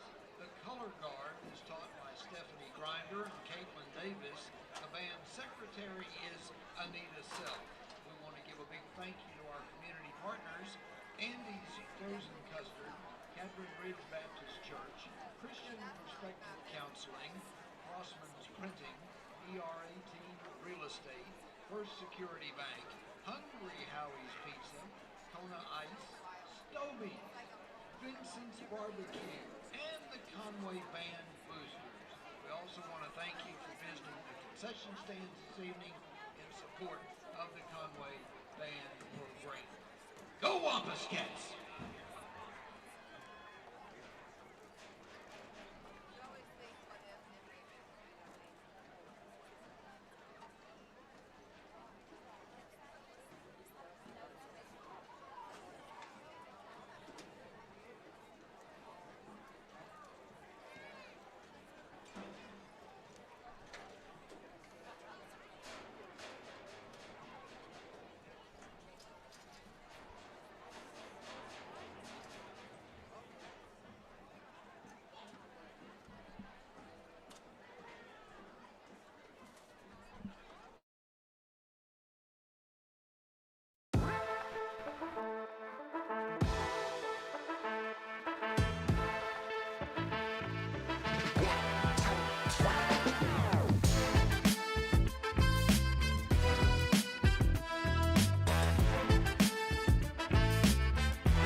And hello, everybody. Welcome back for the coverage of the second half between your Pulaski Academy Bruins and the Conway Wampus Cats on the campus of Conway High School. And guys, 20-12 our score. What'd you think of the first half?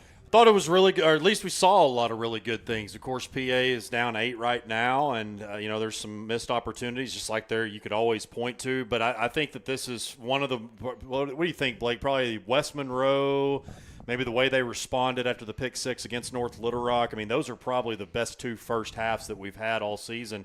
Even against Bryant, they played really well in the first half. And so really with this game, they just need to make sure that they protect Orgel, give them a little bit more time. And I think this offense can continue to do some really good things, but still on defense, you got to stop the run or at least slow it down a little bit. Yeah, it does feel like that Bryant game a little bit, where they were kind of back and forth, and we went in with basically a touchdown deficit. I think it was a touchdown deficit to Bryant at halftime. So kind of the same spot coming in here, undefeated team on the other side that we're going up against, a big defensive line we're going against just like Bryant. So in a lot of ways they are very similar as we see some of the highlights here. Long catch from Bryce on that sideline play. Probably got the Chase long catch coming up here in a second. You spoke it into existence. Look at that. Long throw, chase past the defense. Beautiful touchdown. You saw Javion's 8-yard touchdown just a few plays earlier. Yeah, and I mean, look, here's the thing. Like, Pulaski Academy, they're not playing bad. No. Look, despite what the scoreboard says, yes, it's 20-12. They're technically down, but the improvement we've seen all season from tonight to where week 1 was from Aaron Orgel, I mean, it's almost a night and day difference. Oh, there's no question. And like I said, I think probably the most, I've said it a few times in the first half, I'm just most impressed with how well they have come out really with authority, showing that they can play with these guys. Because, look, I've taken a tough – I don't know if you took any tough losses in high school, Blake, because y'all didn't lose really ever. We did. But we did really well as well. But we took a few of those that were like, what in the world? How did this happen? And sometimes those can beat you twice. You can take that on into the next week. But I think this coaching staff and probably this senior class as well has told them, look, we got it doesn't matter what our record shows. We still got 3 regular season games left where we can prove a whole lot of things. And they're really starting with that tonight here against Conway.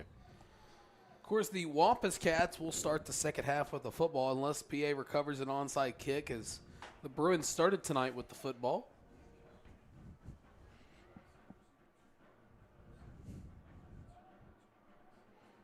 And here comes this kickoff to start the second half. It's low. Who recovered it? And I believe Conway was the ones who jumped on it, so it'll be 1st and 10 for the Wampus Cats to start things off here in the second half. Of course, they're up 8, and the running game has been proficient so far tonight for the senior tailback, Trey Harris. Well, PA and onside kicks certainly are not strangers. I heard about it for years and years, so I like to do that right there. Just to, you tried some trickery on that first play of the game, and it worked out for a first down. I like what they did right there. Obviously, it worked out in Conway's favor. We'll see what the defense does. First 10, they're going to hand it off. I believe it's Harris on the run. Got about 7 or 8 on the play. Bring up a 2nd and short. I immediately noticed how tight our linebackers are playing. They're like 2 yards behind the defensive line on that play. I think what the defensive coaches are doing are almost forcing the linebackers to shoot gaps to try to get some negative plays on this running game. So keep an eye on that. Keep an eye on these linebackers shooting through. 2nd and 2. Ryder's going to drop back, throws a deep ball, and he comes back to catch it. Touchdown, Wampus Cats, as that's hauled in by number 3, Cambrian Blackman, and that doesn't get more textbook than that. Blake, that tight box that you talked about, that meant one-on-one coverage in the secondary, and right there, Cambrian Blackman, he's going to win most of those one-on-one battles. Yeah, that's the risk you got to take to stop a back like Harris. And I mean, really, the 3 touchdowns that they've had really, to me, have centered around Harris and his danger from the backfield that open up the rest of the offense up. Kick is up, and the kick is going to be good. So as quickly as the second half starts, will be as quickly as Conway gets into the end zone. Now our score 27-12. So again, what a great play it was by Cambrian Blackman, the junior receiver. Yeah, tremendous adjustment of his route. Because he was kind of running flat, and then the ball was short, turns on a dime, comes back and makes that play, stays on his feet. It really was tremendous catch there. And now the offense got their backs up against the wall, the largest deficit of the night. Yeah. And this is exactly what you didn't want, was have to pull yourself out of a hole here against such a great team. And what that does for the defensive line now that they have 2-score lead to protect. I mean, they can just pin their ears back. Yeah.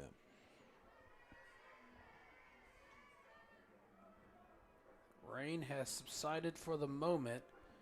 So it looks like we'll get a dry second half unless more moves in.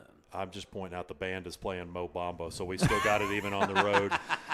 My dad must have called that one in. Returnable by Gittens. Before set about. Speaking of Chris Amsler, where's he at tonight? I was wondering. He must be doing Parkview, I think. Maybe at War Memorial with Parkview if they're at home. I didn't ask him, actually. The man's always working. Man. He's always using his voice somewhere. Yeah, Whether that it's is War true. Memorial or, well, I guess, yeah, that'd be Parkview. That would be War Memorial.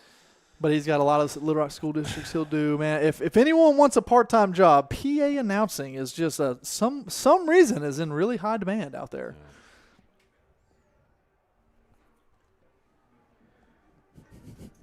So 1st and 10 from the 22. Bruins will have their first possession of the second half starting right about now. Orgel punt fake, steps up, throws a deep ball to Gittens. Gittens playing handsy, and it's intercepted. But a PI roofing penalty flag comes out. Well, should be defensive pass interference. Yeah, it's definitely pass interference. It's good job by Tay Lockett there to get that pick. But, yeah, they were all over him on that one. Yeah. We're going to wait the call from the white hat, and like I said, it should be defensive pass interference.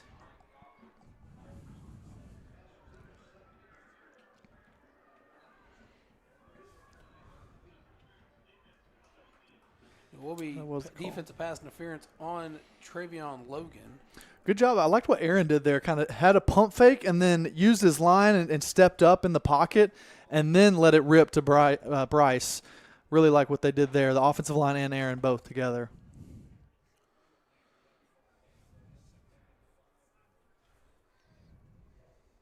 So it'll be 1st and 10 from the 37 of Pulaski Academy after the penalty.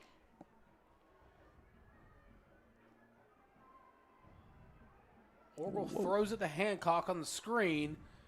Just run out of bounds. Looked like the defensive line was confused on that play. I was confused. I was too. Where the heck did Chase come from? Yeah, Chase is like, it was almost like, poof, I'm right here. I would love a replay on that. Like, where did he come from? Yeah, I'm about to say, we're gonna see him, like, pop out of something, like, just smoke all of a sudden. I swear he was like 5 yards downfield and then somehow ends up behind the line of scrimmage to catch that screen. 2nd and 6 after the reception by Chase Hancock. Orgel checks down, throws it to Javion. Javion loses a bunch. 3rd down is going to come up here for the Bruins. Senior linebacker Stephen Wade there on the solo tackle. Yeah, that's a tough tackle to ask a linebacker out in space like that with a back like Javion, but a good tackle. Good spot, though, from the ref. We didn't lose all those yards that his momentum had. After the spot by the ref, it'll be 3rd and 6 instead of 3rd and forever. Javion not in, don't believe. Orgel, the lone man in the backfield. Throws a deep ball to Gittens. Gittens gets it. And that's going to be hauled in for a big first down of the Bruins. And I'll tell you, I did not see Bryce. I thought Aaron just threw it away. Guys, I'll tell you, we've talked a lot about some of the inconsistencies of this offense and all the opportunities that they have, but Aaron Orgel's, he's really good at this quarterback thing. I mean, he is really starting to show off that arm. I think particularly in the past 2 weeks, we've really seen him showing it off. He's had some big throws tonight, had plenty last week. Let's see if they can turn this into points. Yeah, the deep timing with Greathouse, Hancock, and Gittens, all of them has been really good.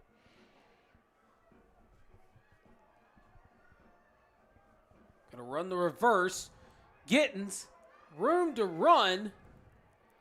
Sheds off 1 and 2, but it'll go out of bounds just past the 30. Should be 2nd and about 4 or 3. Always liked the back-to-back plays to a receiver after a big catch like that. Give him the ball in his hands one more time. See a little heat check on him. And I liked, of course, Orgel was the lead blocker, and you don't ever want your quarterback to start being low, but I kind of liked how he was instead of blocking, he was more so getting in the way. We'll take it. Yeah, I'm not sure I want Aaron in that knee brace out front too much. He'll do it if you ask him. I know. Just me personally don't want him out there. 100%.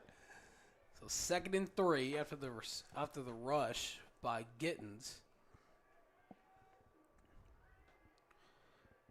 Hancock catches it on the receiver screen. Hancock's going to be wrestled down. Depending on where they spot him, should be enough for the first down. And it will be.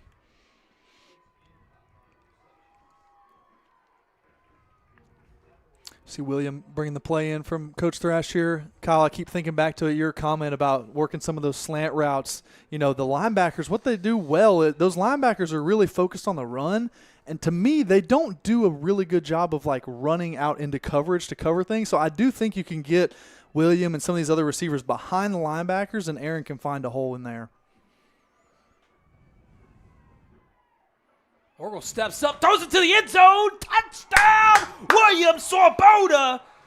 And it is future college town. Touchdown, Bruins. Awesome. Great stuff. 3rd touchdown in the past 2 games there for Swoboda.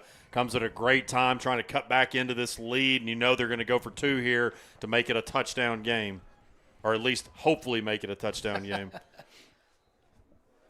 Beautiful call out there, Tristan, on the Conway reference. I love it. Yeah.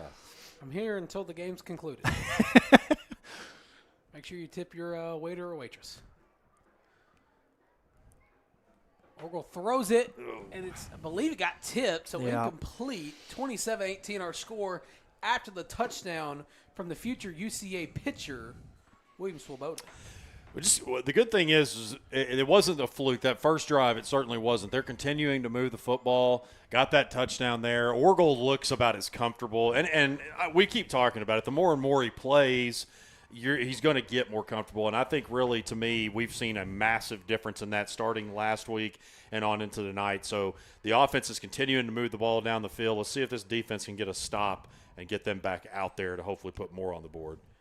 One piece of Aaron's game that I do like, and he reminds me a lot some of an old PA quarterback, Will Heffley, in that they know they're not the greatest runner, so they know they have to stay in the pocket. Aaron, with the injuries he's had, the knee brace kind of slowing him down even more, he knows he just has to sit in there. He's not going to go out and scramble for 50 yards.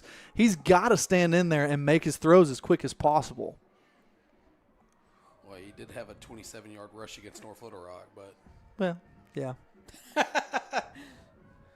it's going to be a little onside-er, and Conway's going to fall on top of it near the 40-yard line. So a big stop here by the PA defense could send the momentum back to the sideline of the Bruins. Give credit to number 10 over there, Alex McCray, senior receiver on the onside kick team. I know I saw in warm-ups, you saw their coaches out there rolling balls out to a few different people, getting them prepped for those onside kicks. So he's done a really good job of judging those and then getting down on them and giving the ball to the offense very easily. So they'll officially take over on the 43-yard line of Conway. Throw it. That's going to be caught. Room to run, 30, 25, 20, 15, 10, 5. What a response, touchdown, Wampus Cats. Yeah, not a guy you want to get in a foot race with. Cambrian Blackman, that's his 2nd score of the night, I believe. Yeah, we took a little gamble trying to cut off that slant route, but the ball went right over our head. As quickly as the deficit shrunk, it grew again.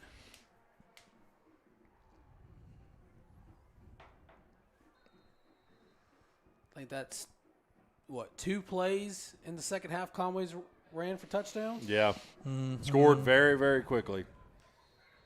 Kick is up, and the kick's going to be good. So with 9:01 left to go in the third quarter, our score, 34-18, Conway Wampus Cats. Yeah, that one hurt. And this is what I was kind of saying earlier, and we've said it a few times throughout this season. You stay close with them there, and then maybe a team gets out to, a 2-score advantage or something like that, and then the defense struggles to get stops, and then it just kind of puts your offense in a hole. And so we'll see what they're able to do here. There's plenty of game left.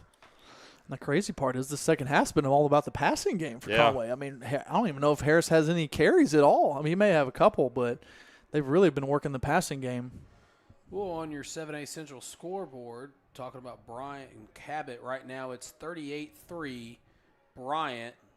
Yeah. With 9:45 left to go in the third quarter. And then over again for the Griffins and the Warriors, it's 28-8 Warriors in front. Okay, so no surprises there.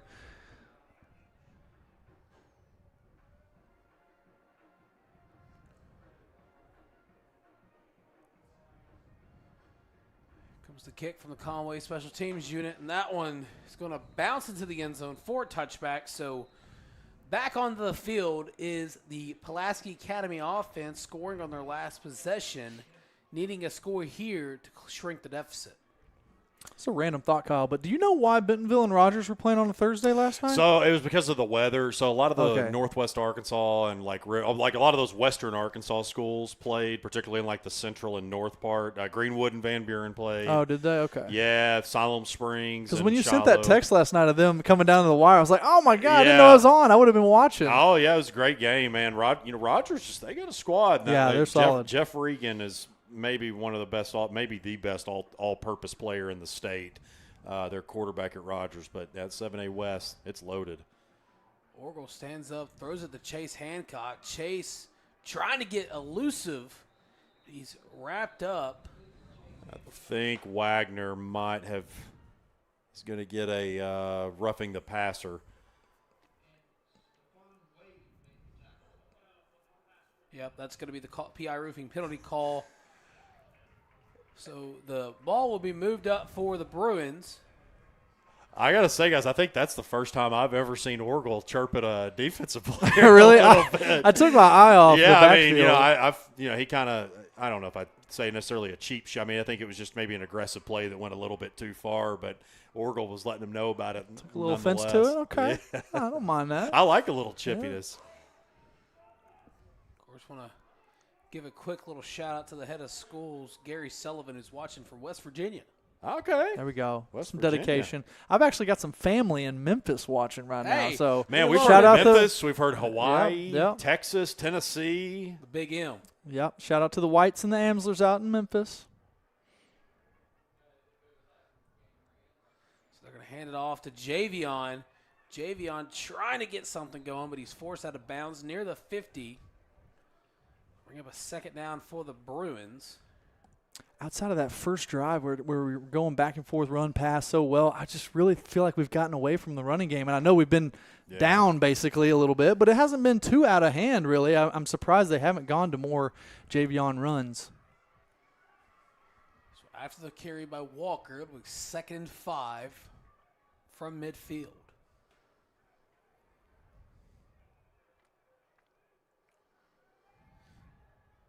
Orgel stepping up in the pocket, throws it, almost caught by Swoboda, but it'll be incomplete.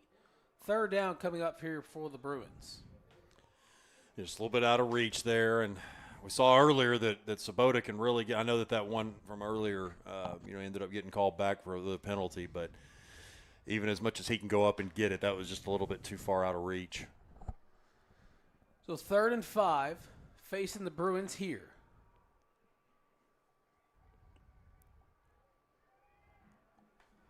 Orgel throws it, incomplete, no flags. Coach Lucas is looking for one, but it'll be incomplete. 4th down here for the Bruins. I'm sure we may see a 4th down. See the Bruins go for it. Yeah, I think Aaron was expecting Mason to come back inside and roll back inside to make it that easier throw because he was covered up. So 4th and 5. Aaron's going to throw it. Incomplete. Turnover on downs, and Conway's going to get the ball from the 50. And honestly, an interception and quick tackle, that might have been a little bit better just to give Conway a little bit worse field position. But taking over in a great spot right here at midfield. And just hoping the defense can come up with something here because, man, this could quickly get away from them.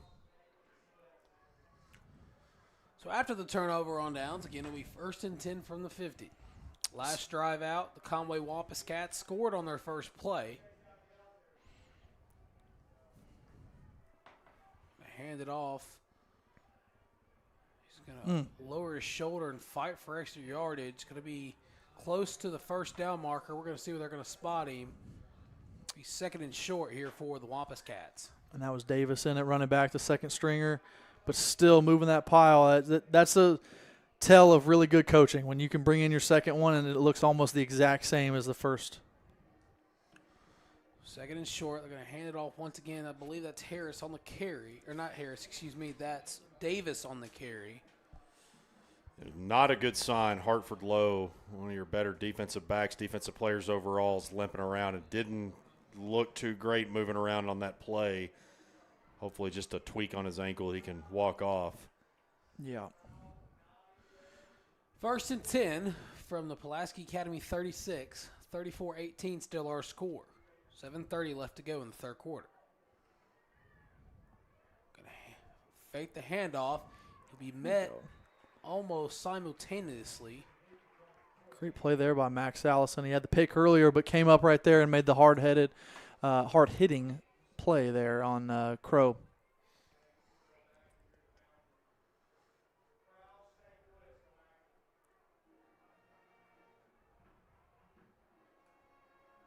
Cook's going to drop back.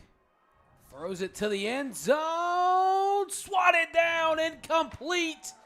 Breath of fresh air to the secondary of the Bruins. Third down coming up. And what a stop this would be.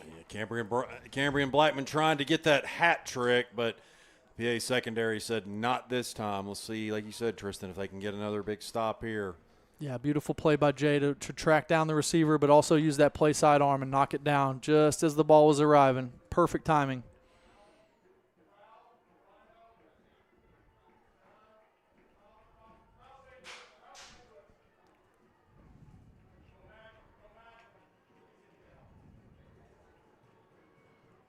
Cook's going to hand this one off. Burst of speed, still going on his feet, and be wrapped up and dropped near the 10. It'll be first down inside the Caldwell Toyota red zone, and there's a Bruin on the field that's hurt.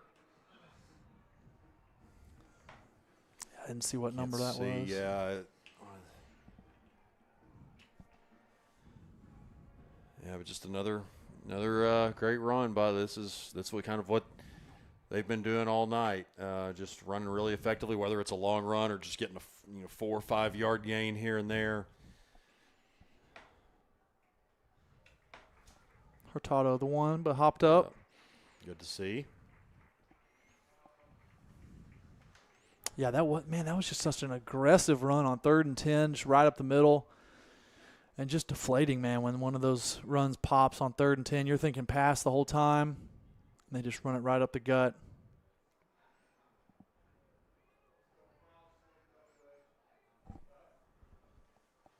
So after the big run, be first and goal from the 10.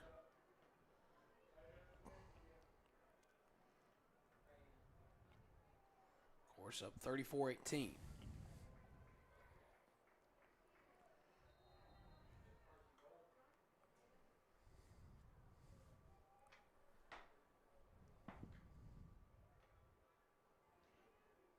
Cook's going to hand the ball off.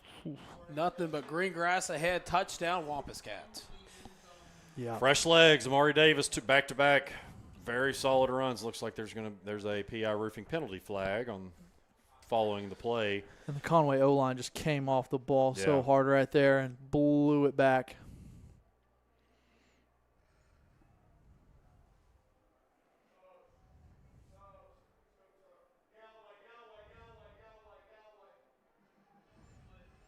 So the play will result in a touchdown.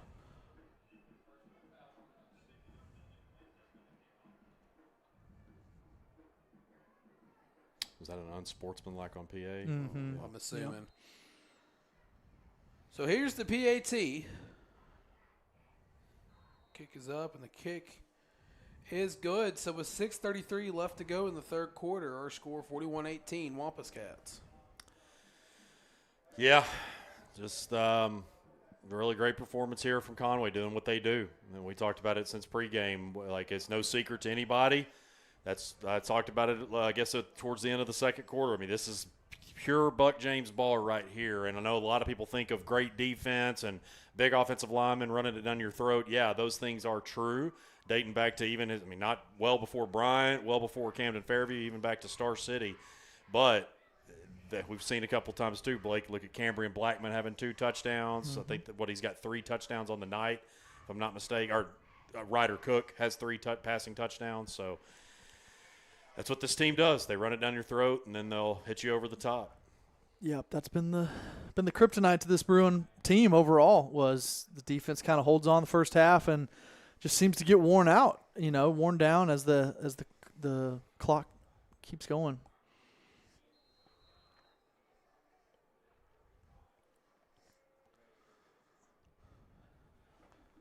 Kickoff will be short due to the penalty, as that one's just going to be fielded near the 5-yard line. Oof. And Gittens will be hit near the 10. So once again, here comes this PA offense. Would have liked to see let that one go and take the touchback.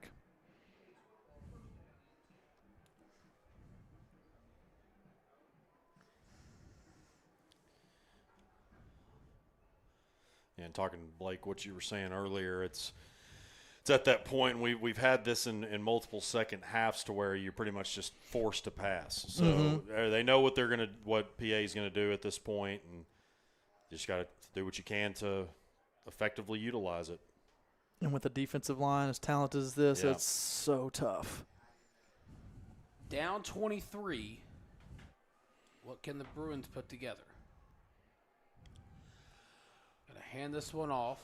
Walker's gonna throw it near the sideline. Hancock brings it in. Hancock bursts his speed. We forced out of bounds near the 40.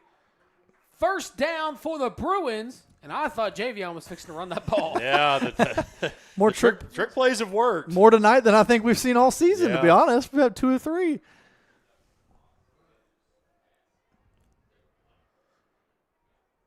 No. Well, last time they did this, got a huge gain out of it. Mm-hmm. See if they switch it up.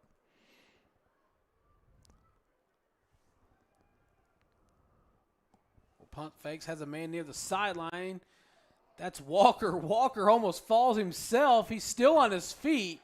He'll get another first down for the Bruins. Well, there's no quitting the Bruins like we thought. Yeah. Oh, there's no doubt about that. Whatever it takes.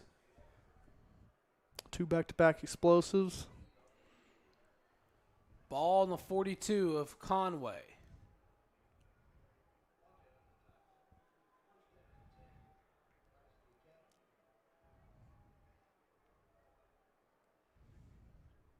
Another big shift. Orgel throws it. That's going to be hauled in by Gittens. Gittens is thrown down near the first marker here, as it'll bring up second down. 9-on-9 crime. That's number 9, Elijah Washington, tackling number 9, Bryce Gittens. So Javion's going to come out in favor of Rashawn Mitchell, who had a huge touchdown on a screenplay last week against Cabot. 2nd and 7 will be the down and distance from the 39.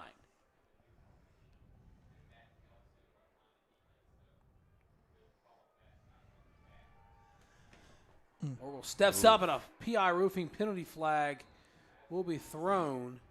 I think they got the face mask or something. Is because, as soon as Orgel was hit, they threw that flag. Yeah, and Landon O'Donnell seems pretty confident that something was on him, on the defensive lineman that was on him. Orgel a little bit slow to get up, limping on that knee that's got the sleeve on it, the left one. Yeah, even though it was a penalty on the defense, the play is still going and your quarterback still takes a gigantic hit, which is not great. But we do get the 15 yards out of it.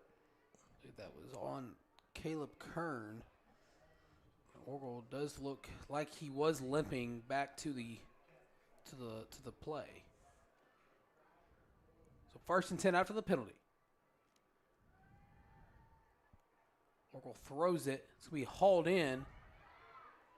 Fighting for extra yards is Greathouse. Greathouse near the 15. will be forced out of bounds. Yep, it's a good job of what we were talking about. Those crossing patterns, catching it, and then getting up the field. And he had to fight really hard for that one, but gets the first down. That's one thing our receivers have done well is to break those tackles in the linebacker and secondary level, and they've really run through a lot of arm tackles.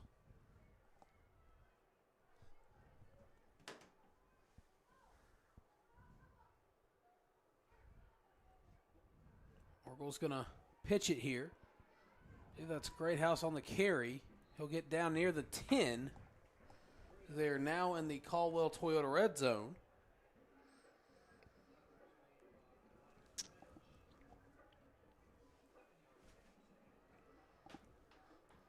It's now Orgel going empty.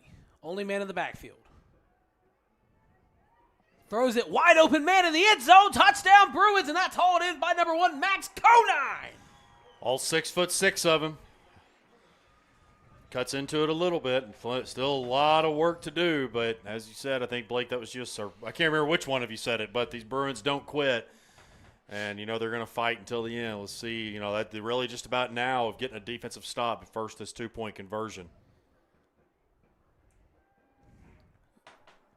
Orgel rolling out, has a man back in the end zone. Did he haul it in? He did. 2-point conversion is good as that's hauled in by number 8, William Swoboda. Aaron thought about making me a liar there on the scramble, but he was like, "Nah, let me stick with Blake up there and throw this still." Beautiful job working and finding a third or fourth receiver there, Swoboda in the back. Another thing to Aaron there as well, on the touchdown, I know on that play, Conine is probably the third or fourth receiver, so you can tell now that Aaron is really working through his progressions, which is really, really good to see from a PA offensive side. So here's a look at that touchdown play by Orgel. Great high point catch there. Of course, then you got the 2-point conversion where you pump fakes once, rolls. Should I run it in? Nope. Let me find William real quick. Hey, great toe tap there by William, who had one earlier, but it was called back due to illegal touching.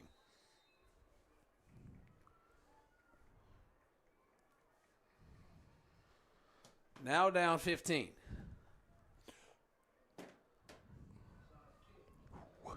Onside kick almost popped out, but it'll be recovered by Conway. So the defense of your Bruins need a huge stop here to get some momentum back on their sideline as they're down 2 scores. I'm kind of surprised we haven't seen some of the other onside kick options. We keep going to the helicopter, spinner, kick, whatever you want to call it. We've gone both sides, which I like, testing both sides of the return team. But I just like maybe trying something else, get a little different look for them, get a different bounce.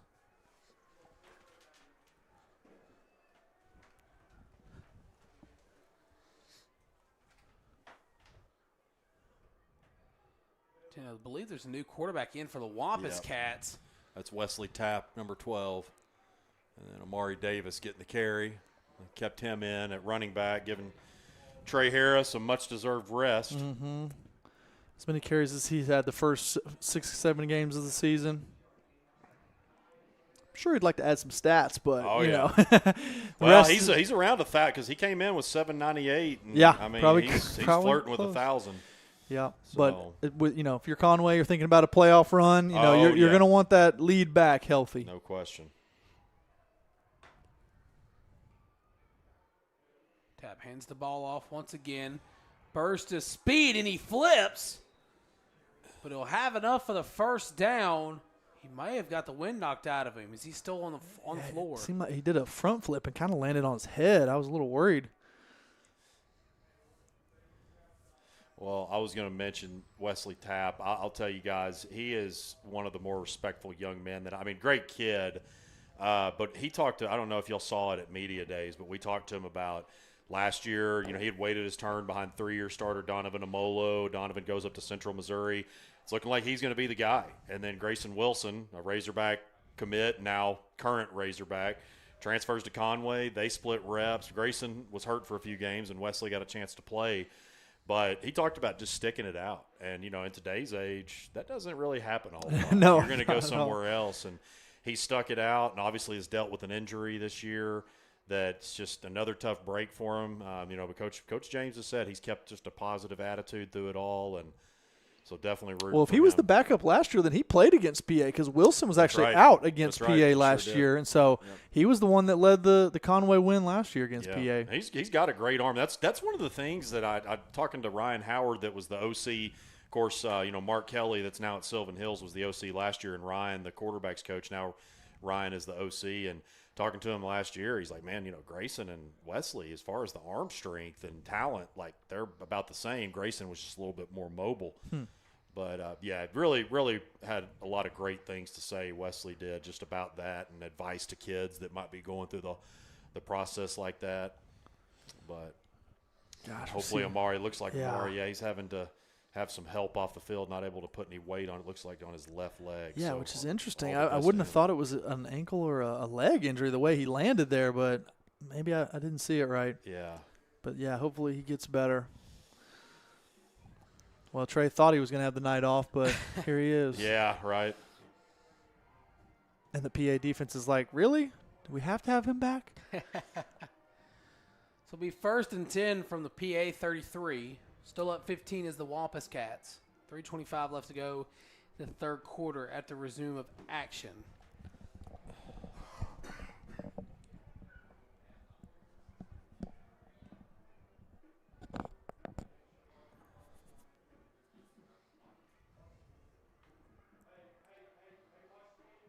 So the clock is running. Play clock wasn't.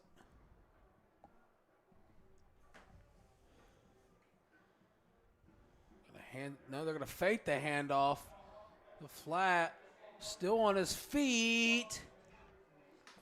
Be forced out of bounds near the 15-yard line. That's hauled in by number 24, Carter Crow. If I remember, I'm going to have to check with Steve Henson on this, but I believe Carter Crow just smashed a 3-run walk-off homer in the Robinson Invitation. He's part of that great Conway baseball team. Got a lot of talent on it, and I think it was him that smashed a 3-run walk-off in the Robinson Invitational last year. Ball in the 16.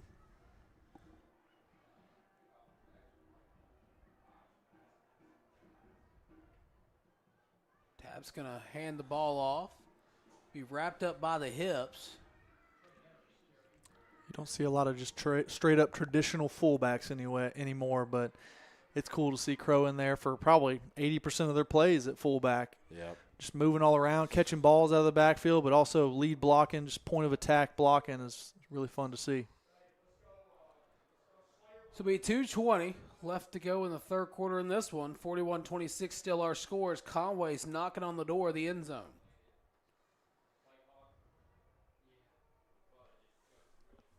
Taps is going to run a reverse.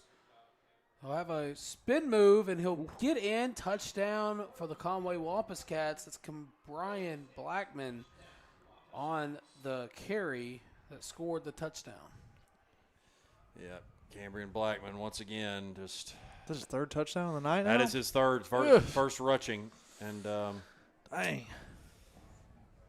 I think and I'm so sorry, Cambrian. I've been saying Kamarian all night. I just realized that Cambrian. I've known his name for 3 years, but I don't know why I had Kamarian on my mind. So apologies to him. He has had a phenomenal night.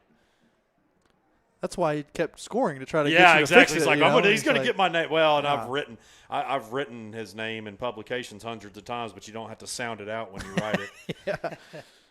So after the PAT, 48-26 our score. No, Cameron's a great player. I can't remember if he's committed, but yeah, I mean, he's one of those kids I had heard about in 9th grade. Just, hey, this is one. You have those coaches that'll tell you going into a new season, like, hey, I got some sophomores so I guess 9th going into 10th grade, and I remember that was one of the names. Actually, Coach Keith Fimple had mentioned before Buck James got here. So, yeah, it shows him only as a junior right now. Yeah. So still got another year left. Trey Harris, obviously senior. You said he has not committed anywhere. Trey is no, not. actually, I probably got plenty of offers. I asked Buck about that when I talked to him. I talked to Buck for about 15 minutes yesterday, 20 minutes, and that's what he said, no, he's got offers, he's got options, but he's just still kind of weighing them, so taking his time. Nothing wrong with that.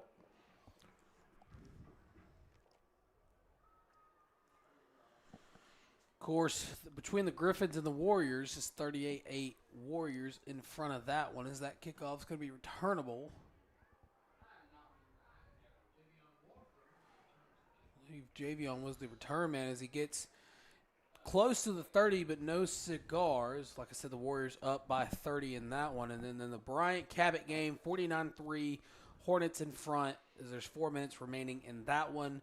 So as it stands right now, the teams in front of Pulaski Academy all hold on to win their games this week, except Cabot, who's now 1 game behind Pulaski Academy unless this score holds. There's a running clock in Cabot. What's that rule called again? The sportsmanship rule. As Oracle throws it, incompletes it, hits the turf before the defender caught it. So second down will be coming up here for the Bruins. It depends on if we're on a broadcast or if we're not on a broadcast. I have no qualms about saying it. It's a mercy rule. Dang it, Blake, you can't say that.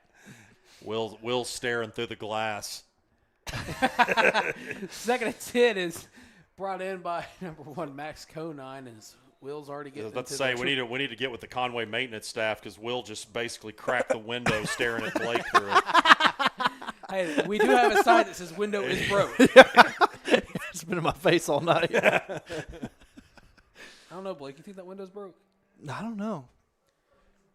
So first down for the Bruins. Oracle throws it. It's going to be hauled in by Greathouse. Only gained 2 or 3 on that one. It'll be second down for the Bruins. Yeah, once again on that crossing route there that, that's really been the crossing. I know right there, it didn't gain a whole lot, but that's really kind of been their bread and butter. I say that's been their bread and butter. It has for the most part, those in the slants, but Oracle's deep ball has really been on as well. Under a minute to go here in quarter number 3. As we have second and 7 from Pulaski Academy's 42. Oracle steps up. That one's going to be tipped. Incomplete. Third down comes up for the Bruins. Yeah, big 99 getting in the backfield. Jabari Criswell getting pressure on Aaron and causing that pass to just kind of flutter up in the air. Luckily, it went incomplete.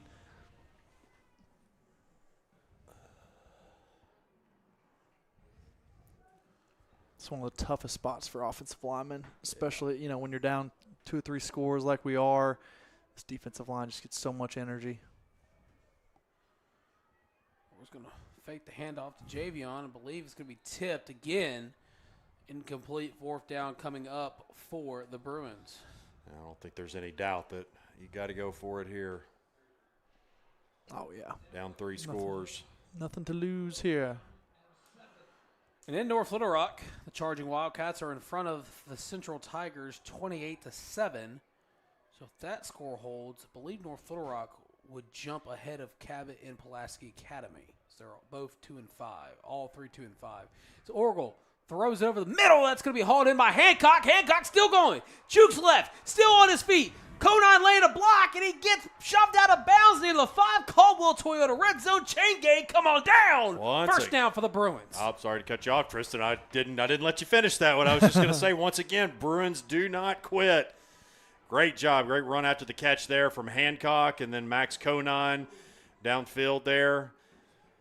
Puts him inside the 10-yard line. And the crazy part about that is they were in a cover 1, and Hancock was triple covered over to the middle and still got away from that free safety and corner that was on him and made that tremendous catch.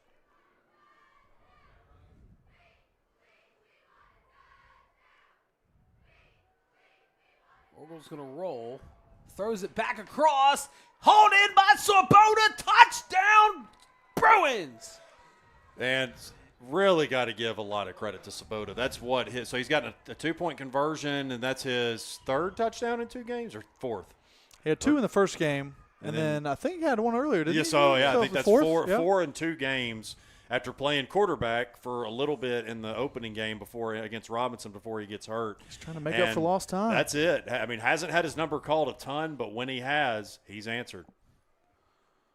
Oracle throws it back corner of the end zone. Incomplete. No flags. 2-point conversion is no good. So our score 48-32.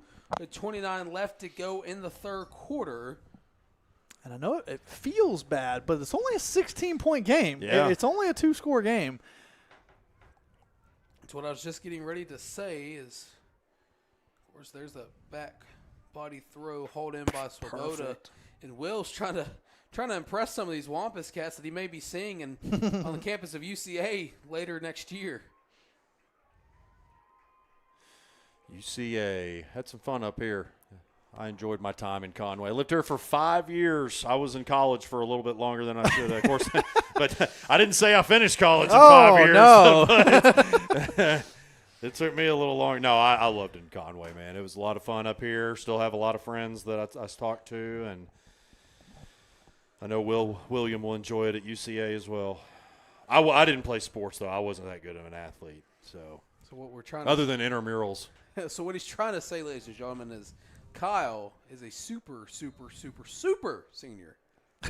Yeah, I think I was a super. Now, granted, I did change my major when I was a junior, so that did hurt my case a little bit. There's the onside. It's gonna go 10 yards. Oh, it's still loose. It's still loose. Who fell on it? Did the Bruins have it? I think we may have snuck that out. Get up. And they do. Bruins ball, baby. Burns, I think, came out of the bottom of that maybe. No, they're who are they tapping up there? I can't see his number. He's hidden. As I kicked over my chair. Huge, man. Like we said, only a 2-score game, technically 16 points. Let's see the replay here. Well, and certainly a 16-point game by PA standards is certainly 2 scores because you know they're going to go for 2 always in those situations. Sneaks out of the bottom of the recoverer. I think it was number 22 on the bottom of that. Maybe Colin Hood snuck away with that one. So 1st and 10 after the onside kick was recovered by the Bruins. Orgel throws a deep one to Gittins. Gittins could not get that one. Incomplete. Gosh, I see William wide open over there on the Conway sideline. He was kind of begging for the ball a little bit, but I don't mind the shot to Bryce. Just kind of a little heat check after the turnover. 23 seconds left to go in the third quarter of this one. 16 points separates both these teams on the scoreboard. Orgel in the gun. Pressure coming. He steps up. Still going. He throws it up the sideline. Swoboda couldn't catch it. No flag. Yeah, that's kind of crazy. I mean, he was literally holding his right arm. Yeah. Only thing I can think maybe is the ball was pretty far out of bounds, maybe a little uncatchable, but still, man, Swoboda who did knows? make contact with the ball. Did he? Oh, Yes. okay. Okay. Well, yeah, I'd take that back then. Because he's already made 2 or 3 tip-tappy catches today. So 3rd and 10. Pressure coming. Orgel finds Javion open. Javion still fighting. He's still on his feet for the moment. They're going to rule him down, but where are they going to spot him? He's going to be about a yard short. Going to be a very 4th and manageable, or maybe about a few 2 yards, but yeah. I guess I thought they gave him a little bit better forward progress than that, but there's a timeout on, or no, excuse me, the quarter has ended. So as we head to the final quarter of this one, Bruin fans everywhere, get your 4s in the air because it's 48-32, 16-point game. The Bruins have the ball as we head to the final quarter of play. We'll be right back. JK, we're staying right here. J/K. Thought we were going to take a short break, but our producer said, no, you're not. So, guys, how do we get here? Well, we took I-40 through Mayflower, and then I'm just kidding. No, we got here because this is a great resilient effort by this Bruin. Really just the team overall, but especially this offense, the way that they have continued to come alive. Look, the defense has done some good things. They're certainly, sticking tough in there with what they can do. But I think the way that this offense just continues to go just really toe-to-toe with Conway here, I think that there's a lot of people across the state, especially with how last week ended, were really curious of how PA would come out. Would they come out flat? As we've mentioned a few different times, would they let Cabot beat them twice? But they've come out really resilient, really fighting, and keeping themselves in this. So 4th down.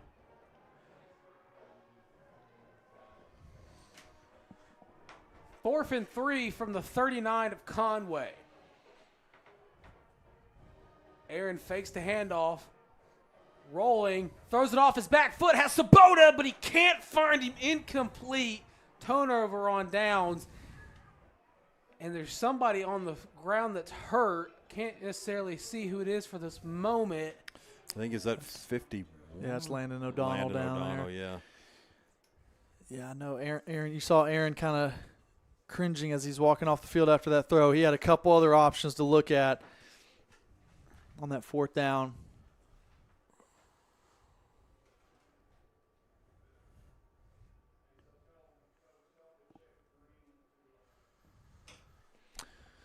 Will, you want to slide over to the Core Value Student of the Week?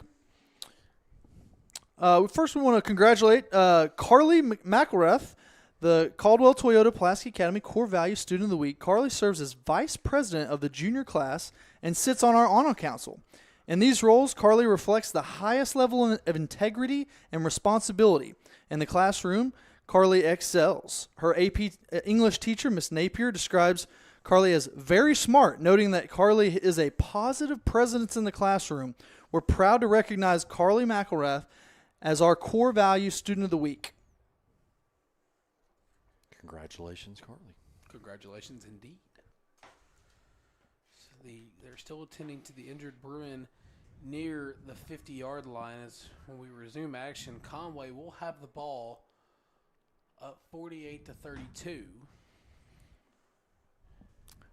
Man, that last drive could have been such a huge momentum piece for PA there if we could have gotten it down and potentially got it to a 1 score.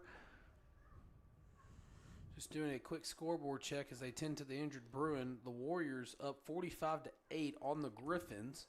Of course, the Griffins being the team that Pulaski Academy will play next week on senior night. And talking about our other networks, Robinson playing at Searcy. Right now they're down 23-17. Of course, our friends Chris Gay and Will Stafford doing a great job. Yeah, I'll tell you. Yeah, you really. I've said really all season since the preseason and even through this week. I thought that Searcy was maybe a year away from truly competing for a state title, and they're really making their presence felt tonight. You know, to be honest with you, they really hadn't played. Valley View, that was a good win. Valley View's a really good team out of the 5A East. But really, other than that, they hadn't played near the schedule that Robinson had. So you weren't really sure how good they truly were. But, man, Zach Clark's crew, they're making a statement tonight. Of course, in Jonesboro, Sylvan Hills and Jonesboro playing 28-28, knotted up. Oh, wow. Our friends Chris Goodman, former GM of the year, and Jay Burr doing a great job holding things down over there.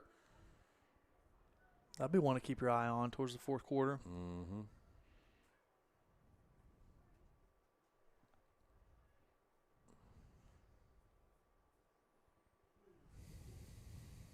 Still tending to the injured player.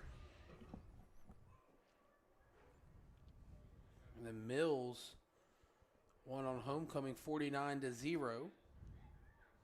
Just kind of going through all the Natural State Sports networks here that are available to us. Of course, Maumelle and Maumelle's score will be coming in later on tonight.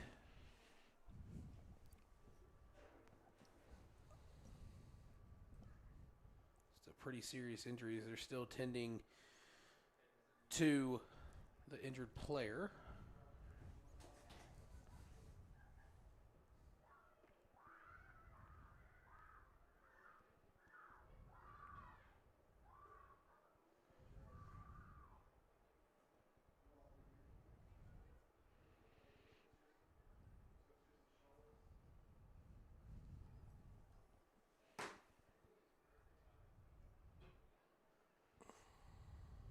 Trying to be respectful to the player as we can, as we aren't going to be really showing the injury that much, but hope that everything is okay down on the field. Yeah, it's really tough too because, you know, both of these teams came in mostly, especially for week 8, I would say came in with almost a perfect bill of health. You know, PA had like 1 or 2 out. Conway, I think Coach James had just said that they were just waiting on Wesley Tapp, and it looks like – finally up and walking under his own power. That's great to see.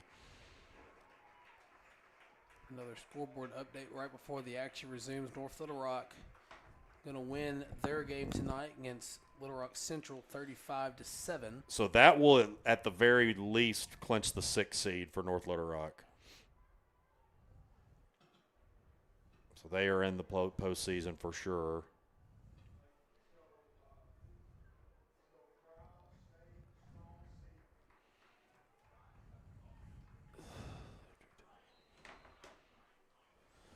All right, defense, keep fighting here. I know you've given up some points tonight, but we can keep fighting, get a stop here. Be 1st and 10 from their own 41-yard line. 11:54 left to go in this one. We're going to hand it off. Got to wrap him up and tackle him as that's carried by Trey Harris, the senior running back. Yeah, speaking of that, that's one thing I've kind of noticed as a trend that you don't really want to see is that tonight we've tried to tackle Trey Harris really high. Yeah, I've noticed that too. At the shoulder pads a lot, and he's just kind of ducked underneath and kept going. Oh, man, we're trying to sub a lot here. Yeah. Yeah. Too late. Very much confusion.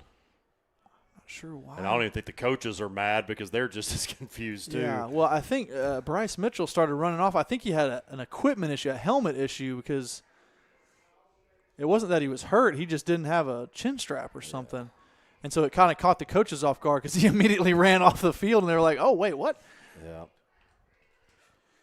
Well, while we have a break in the action, once again want to thank everybody for tuning in to PA Live, courtesy of the Natural State Sports Network. And I believe the rain has picked up once again here in Conway.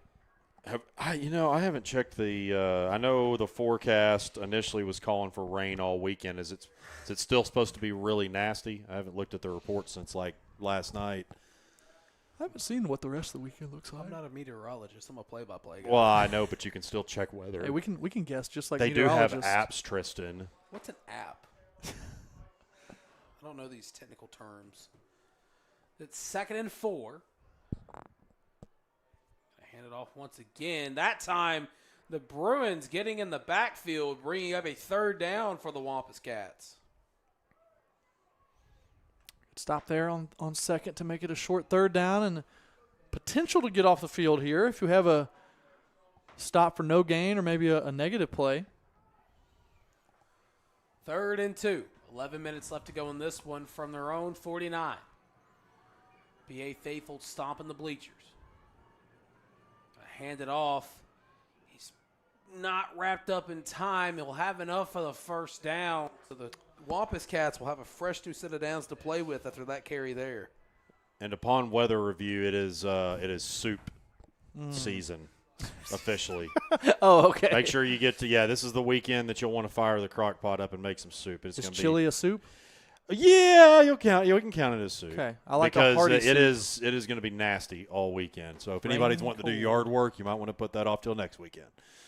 So just sit inside and watch football. Yeah, that's right. 1st and 10. They're going to hand it off to Harris. And Harris is going to have a lot of yards in this one when it's all said and done. So now there's 10 minutes remaining in this game.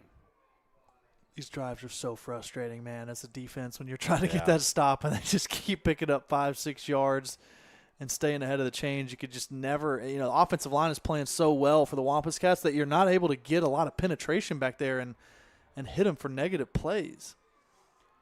Well, if you're a baseball fan, the World Series, the Blue Jays up 3-2 in the bottom of the 6th. Let's go Blue Jays. That one's going to be enough for the 1st down. Anybody but the Dodgers. Yeah, I can go with that. Ran by number 24, Carter Crow. The jokes made that if you like the Dodgers, then you're going to be loving the MLB lockout in 2027. Yeah. You can see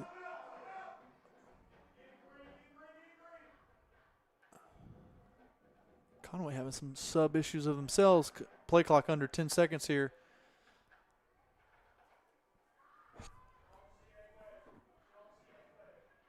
Going to get the snap off, and TJ Logan's going to get back there.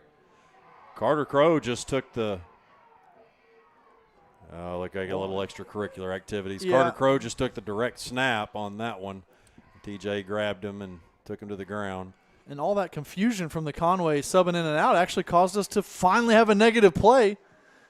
I don't know and if bring you up can, second and 11. I don't know if you can count that as a sack for TJ Logan, but No, it would be a rush. Be a tackle for loss, though. he's second and 11, as you mentioned. Gonna hand the ball off. He's going to fight for extra yardage, but he'll be brought down shy of the 30, so third down coming up for the Wampus Cats. Yeah, got to have it here, man. Got to get this stop.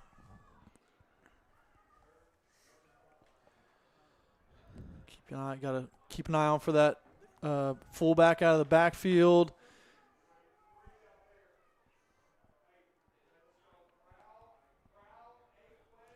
So I believe it'll be third and about, I want to say 7. So as we approach the 8-minute mark here in the final quarter of play, PA's got to stop the run on this play here.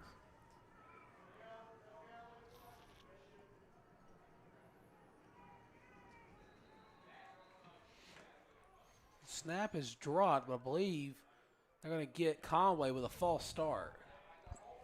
Nice. Take that. Back him up. Even Yeah. a tougher third down here. So got in the negative play, and now you back him up a little bit on the penalty. Andrew Manning comes into the game for the Bruins. Yeah, probably a sub due to potential passing down here. So there's 7:30 and ticking left to go in this one.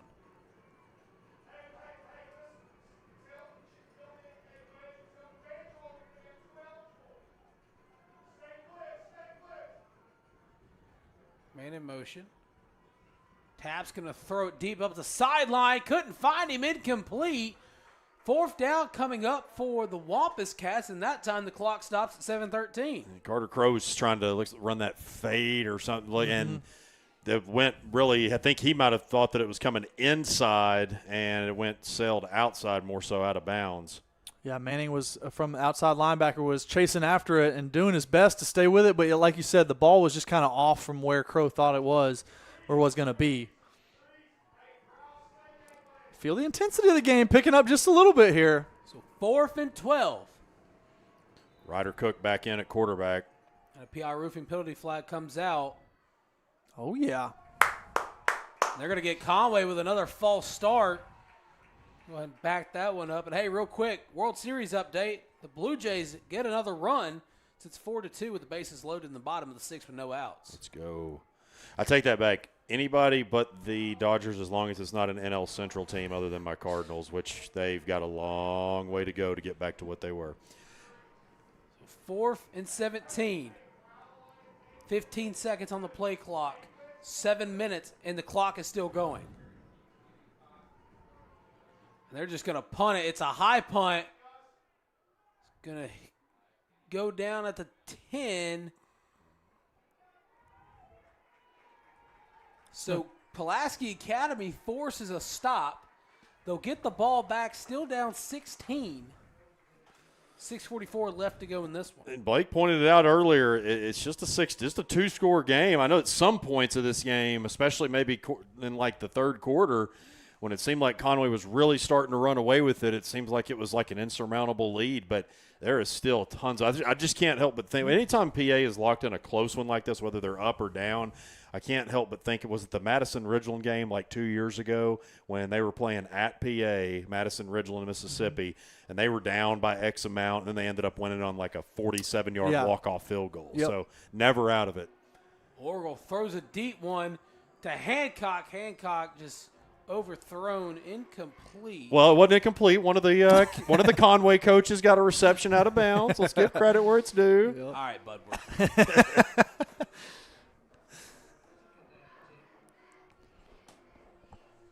2nd and 10. Landon O'Donnell does have his pads off on the sideline, so you see Tyler Pulley coming in at his left guard spot. It's good to see Pulley back. Deep in their own territory is the Bruins.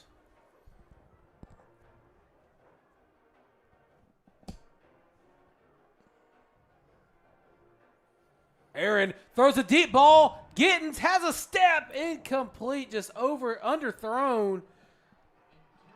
Intended for Gittins, and Tate Lockett almost picked that one off. Yeah, it was really play. good coverage. Just died at the wrong moment as it's 3rd and 10, 6.5 left to go in this one. Yeah, when that ball first came out of Aaron's hands, I thought it was going deep, but it just seemed to catch some wind or something up there, and it just slowed it down. Yeah, part of that, I mean, it was very good coverage by Tate, but I agree with you, Blake. Some of that was, I think, maybe a little bit underthrown because of the wind more in particular, because it looked like that thing was just launched. 3rd and 10. Orgel throws it to Hancock. Hancock's going to be wrapped up, and I mean, good spot here down on our side. let's see if he has enough for the first. And he does. First down for the Bruins. Just enough there from Chase. I know we always used to tell our receivers to run your route 1 yard past just to give yourself some room, but boy, he cut that one close. 6:10 left to go in this one. Still a 16-point Conway lead. Orgel, pressure coming, and he's going to get sacked. The whole defensive line got him. Yeah, I was going to say, that was about 600 pounds laying on him right there. Man, I felt like they maybe should have blown that like maybe a little bit before he was on the ground, just because all those guys fell on him at once. But well, if that was Patrick Mahomes, you can't put your full weight on him anymore, so that would have been a flag. Conway does have most of their second unit in. That's definitely most of their second unit on the defensive line. 2nd and 10, 5:20 left to go in this one. Orgel throws it deep to Hancock, and he's just overthrown.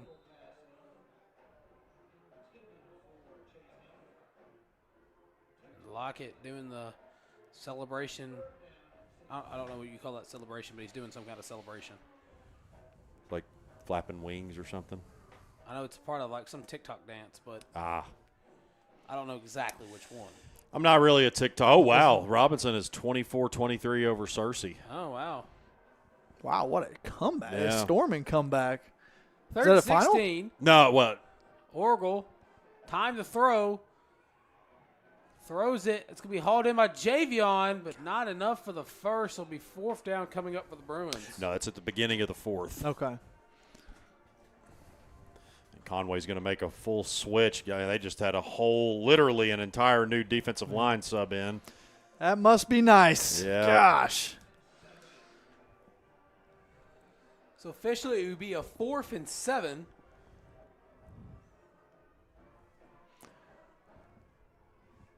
This is the last gasp here for the PA offense.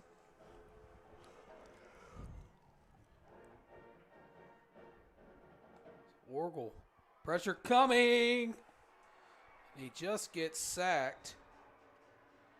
It'll be a turnover on downs, and Conway will get the ball back deep in Bruin territory. Yeah, just didn't have much of a chance back there, man.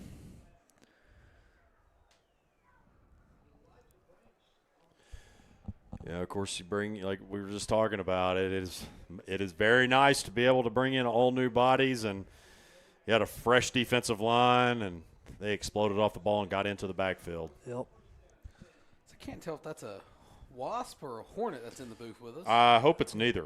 Well, it's something. It's something. Take your shoe off, Tristan. Take it. Oh, don't use my binoculars. Gosh. Use the paper. Use the paper. Nice. Got him. Extra smash. Yeah. Ever seen that Family Guy Reagan smash on Family Guy? That's pretty much what I just did. All right. I've seen plenty of more hornets than that in a press box. Blake, so I'll take I'm glad one. you stopped me because I did not know that. I just thought it was like a black case, and I'm like, oh. I don't need wasp guts on my Well, and I binoculars don't want to there. break them either. Yeah, I didn't even think about that. I was thinking about the case. Yeah. Somebody cue the Creed. There goes my hero. So 2nd down here for the Wampus Cats. They're going to hand the ball off, and he's going to get brought down. But the ball came out. The ball came out. Who has it? PA thinks they've got it. And the Bruins get the ball back. Not out of it completely. Just when you think the Bruins are out of it. I know, man. Unlike this Wasp. Yeah. If only we were playing the Bryant Hornets. We're going to see here on the replay the big hit nominee of the night. That ball does come out and is recovered by the Bruins. I think TJ Logan came out of the pile with it. I didn't see who popped it out. So, turn of events. Once again, a sliver of hope. 4:15 on the clock. 1st and 10, back where they turn the ball over. Slow progression is still progression.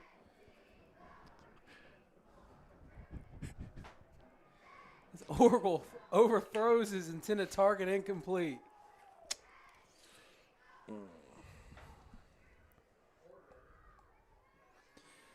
I'm thinking something deep. Is Hancock on the field? Hancock's not on the field. Yeah, he's back there. There he is. Okay. Green mouthpiece. But dude, it throws me off because at home he's 3 and on the road he's 13. Got to look for those dreads coming out. Yeah. And here's something you'll like to hear, Kyle. Barger homered to center, 9-2 Blue Jays. Man, Blue Jays are on a mission. 9-2. Oh, wow.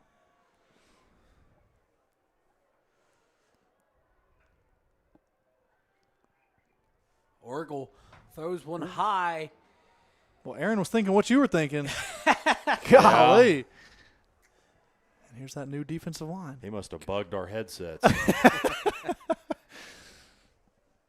Well, Aaron, just listen to Coach Thrash. Don't listen to us. Yeah. Don't take the gamble. You never know how the chips are going to fall.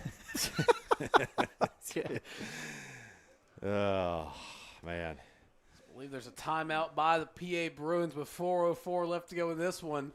Still a 16-point ball game, 48-32 the score. It's 3rd and 10 for the Bruins when we resume action.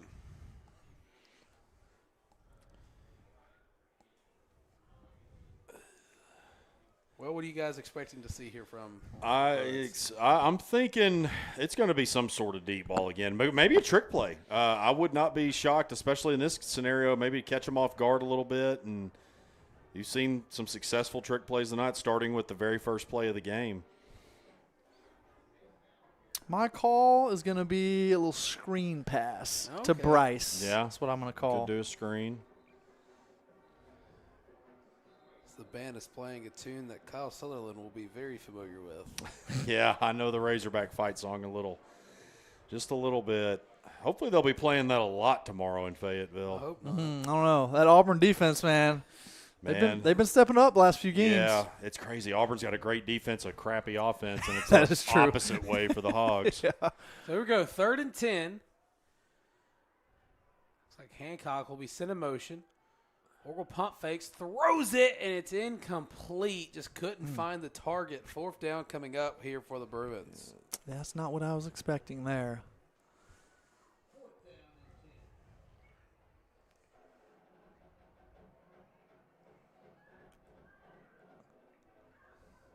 I don't even see Bryce out there. I don't think Bryce is in.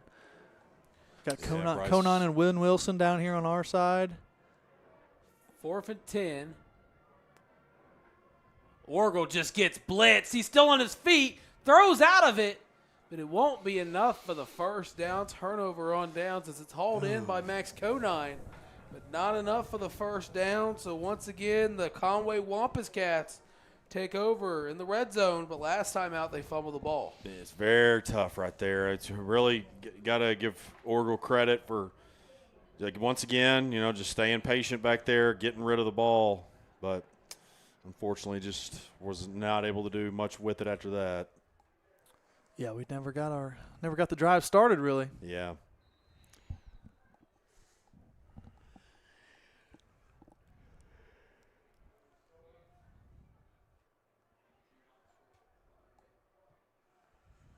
Just gonna give it to Blackman on that play. Yeah, good job tracking that down. Was that Childers? No, that was TJ Logan. Tracked him down and kept contained. Good job. So 2nd down coming up as we approach the 3.5-minute mark.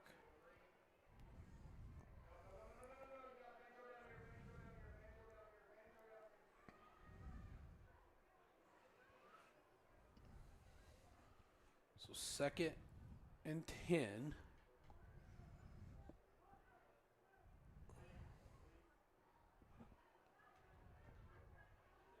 Tap's going to fake the handoff, dump it off. Room to run. We brought down near the 5. That's Carter Crow on the reception. Yeah, we've seen that play before tonight. Yeah, utilized him out of the backfield pretty much just about every snap of this second half almost, it seems.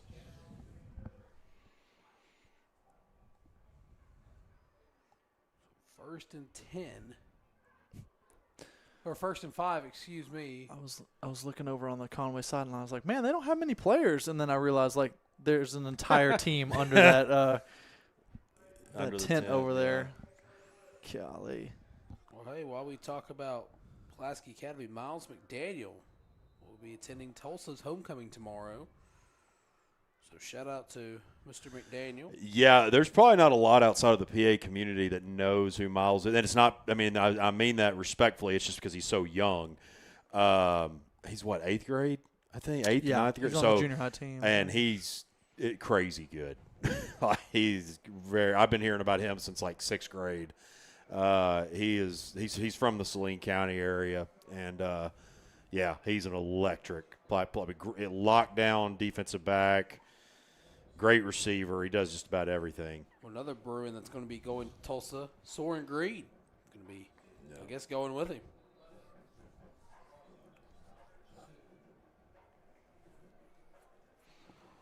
So it'll be first and goal for the Wampus Cats as we have 2:29 left to go in the final quarter of play.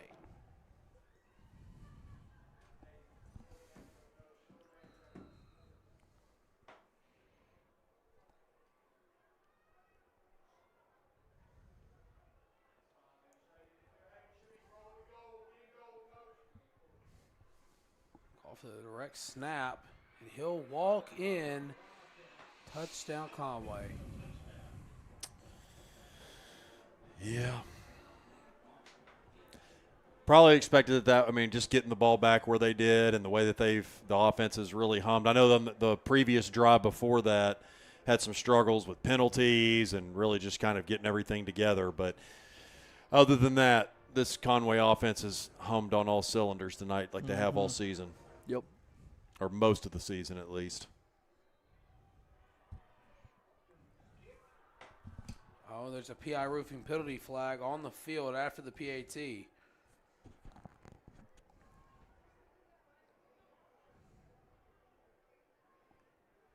Let's see what this one's all about. Tries good. I think he said holding. Couldn't quite hear it. Well, regardless, there was a PI roofing penalty flag on the play, but the try was good, so with 2:25 left to go in this one, our score, Conway Wampus Cats 54, and the Bruins of Pulaski Academy 32. Once again, just as a quick reminder, thanks you to everybody watching on PA Live, courtesy of the Natural State Sports Network.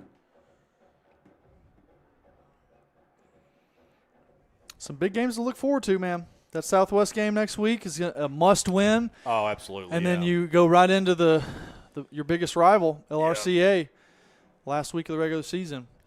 Yeah, and anything can happen. I mean, this next week, it's look, all due respect to Southwest, but I mean that's one you have to win. I mean, you're a better football team than them. I mean, you've got to get that. And again, I mean, I have the utmost respect for Chadwick Lewis. Always been incredible, the head coach there. Always been great to me. But just speaking from what we've seen, the results and all those things. I mean, PA is a better football team. You've got to win that game, and never know what can happen in a game with Little Rock Christian the next week in Week 10. Mm-hmm. That one's just going to go out of bounds. Another PI roofing penalty flag will come out, and the Bruins will take over. Good field position. As there's 2:25 left to go in this one. Like you guys were mentioning, next week will be senior night for the Bruins as they take on Little Rock Southwest on Halloween. Then following that, at the end of the month, on the 7th of November, Little Rock Christian Academy will be playing the Bruins as the Bruins hit the road. And then following that will be round 1 of the playoffs, which hopefully we're at home. Heading on over to Warrior Town. Warriorville. Yeah. I'll tell you what, Warriorville looks a lot different than when we were in high school. 100%. I know.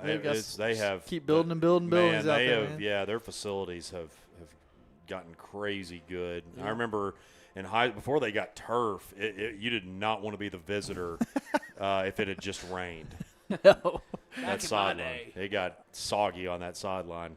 Orgel throws it off his back foot to Bryce Gittens. Gittens wrestled down just shy of the 50, and Blake and Kyle are one comment away from saying back in my day the VCR was still a thing. Unfortunately it was, Tristan. Yeah, when we were, DVD players were not a thing when we were born. Second down is Orgel going to find Gittens once again. Oh. Up the sideline. He gets hit as he goes out of bounds. No flag, but it'll be a first down for the Bruins. And we got up off the couch to change the channel. That's right. Tristan, how about that? What's crazy is we didn't have you guys are DVD old. players, and people don't even know what DVD players are now. I know what that is. Had a combo, VCR and DVD. Oh, we had that. Orgel throws it. It's going to be brought in by Chase Hancock. Hancock bursts the speed up the sideline. 10-5 touchdown Bruins in garbage time nonetheless, but it's still putting 6 points on the board. Dang. Turns on the Jets, Yeah, man. he showed it there. And be kind if you want to see that one again and press rewind is now. Look at you. All right. Look at you and your play on words. That was good. I'll give you that one. That's A1 commentating right there. As the Bruins are going to go for 2. He's an old soul. Whoa! Oh, my goodness. Make something of it. Javion throws it back. What in the world? And they're going to say incomplete. Sorry, Tristan. I'm all over you, but I couldn't help myself. What a play. What about two guys about to giggle themselves into hysteria over here? Yeah. Hey, speaking of vintage technology, shout out to our sideline camera operator, Wade, showing us the cassette collection on the wall at his house. Yeah, that was pretty crazy. Here's a replay of that Chase touchdown. Yeah, he just catches it, man. Once he turned on the Jets, nobody was going to catch him. Right up the sideline, kept his toes in. But no, back to your comment about our field camera up, Wade. It's funny because him and I were talking, I think, 2 weeks ago when we were at home, and he actually rebuilt his old iPod and put a whole new memory stick in it, the whole 9 yards. So bro knows his way around. Good Lord, I didn't realize Wade was that smart. No, I'm kidding, Wade. I'm kidding. No, that's actually pretty impressive. That is that's pretty like cool. really impressive. It's now 55-38. That one's going to be recovered by number 7, McJoy.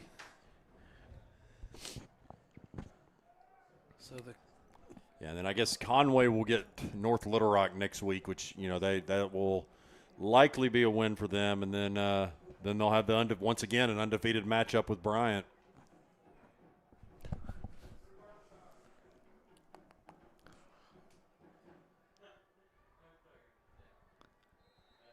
$146 left to go in this one.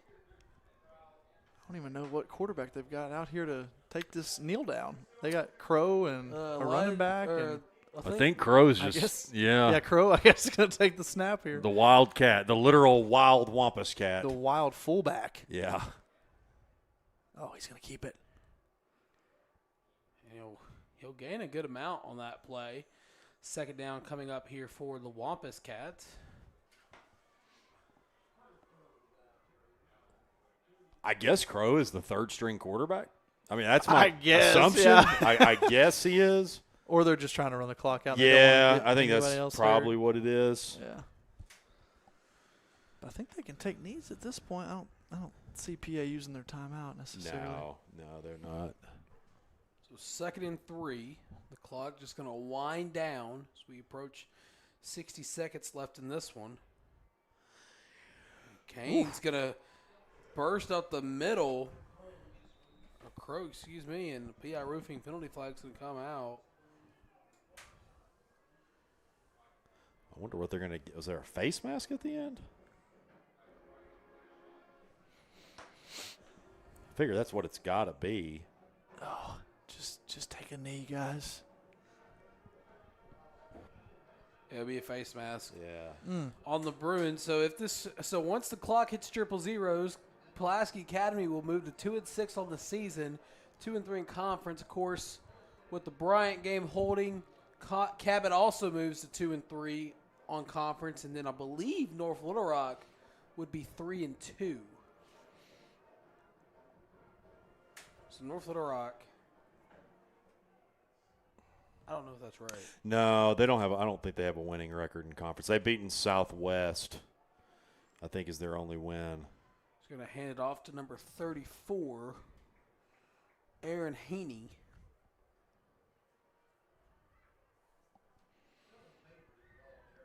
North Little Rock was 1-3, so they'll be 1-4. Okay. Yeah, because I know they beat Southwest, lost to PA, Little Rock Christian. I don't remember the other ones. Cabot and PA are both going to be 2-3 after this. Yeah, so North Little Rock 1-3. They'll move to 2-3. Cabot and Pulaski Academy will be 2-3. Oh, North Little Rock 1. Is that what you're saying? Yes. Yeah, so that would be a three-way tie then. Yeah. At 2-3. As Conway's going to get in, touchdown, Wampus Cats as the game concludes with that touchdown there. But, yeah, back to our point real quick before we wrap things up. Now with this score holding, Pulaski Academy, Cabot, and North Little Rock all at 2-3 ahead of next week. Pulaski Academy has a tiebreaker over North Little Rock, Cabot having a tiebreaker over Pulaski Academy. And I believe Cabot and North Little Rock play later this season if they haven't already. I think they play next week. They play the final game of the regular season. They play Little Rock. Yep. Cabot plays Little Rock Central next week on the 31st, following by a home game against North Little Rock to conclude their season. But nonetheless, the game's going to conclude with this one being a final score of Conway 61, Pulaski Academy 38. Guys, any final remarks? Well, I think overall in the big picture, I mean, look, these guys fought. Look, I mean, guys, I'll just say it. I mean, it's Conway. I think we kind of said it last week at the end of the game. The Conway's just a really good team. I mean, Conway and Bryant are just better teams than everybody else in this conference right now. Bryant being the top dog until somebody says otherwise, but. Offense, I thought, came out, played a really good game, kept them in it for a little bit, but ultimately Conway was just too tough. Yeah, I mean, PA kept fighting back. I mean, it kind of felt like it was getting away from us at 23. We were down about 23 or so, but again, credit to the PA. They keep fighting, but still, yeah, there's just some mammoths in front of you in this 7A Central, man. It's tough. Right. Well, that'll do it for us here in the booth for another edition of Pulaski Academy Football here on PA Live, courtesy of the Natural State Sports Network. For Blake Amsler, Kyle Sutherland, and all of our fantabulous crew, I'm Tristan Harlen saying so long, good night, have a great weekend. We'll see you next week for senior night as your Bruins take on the visiting Little Rock Southwest Griffins. And as always, go Bruins.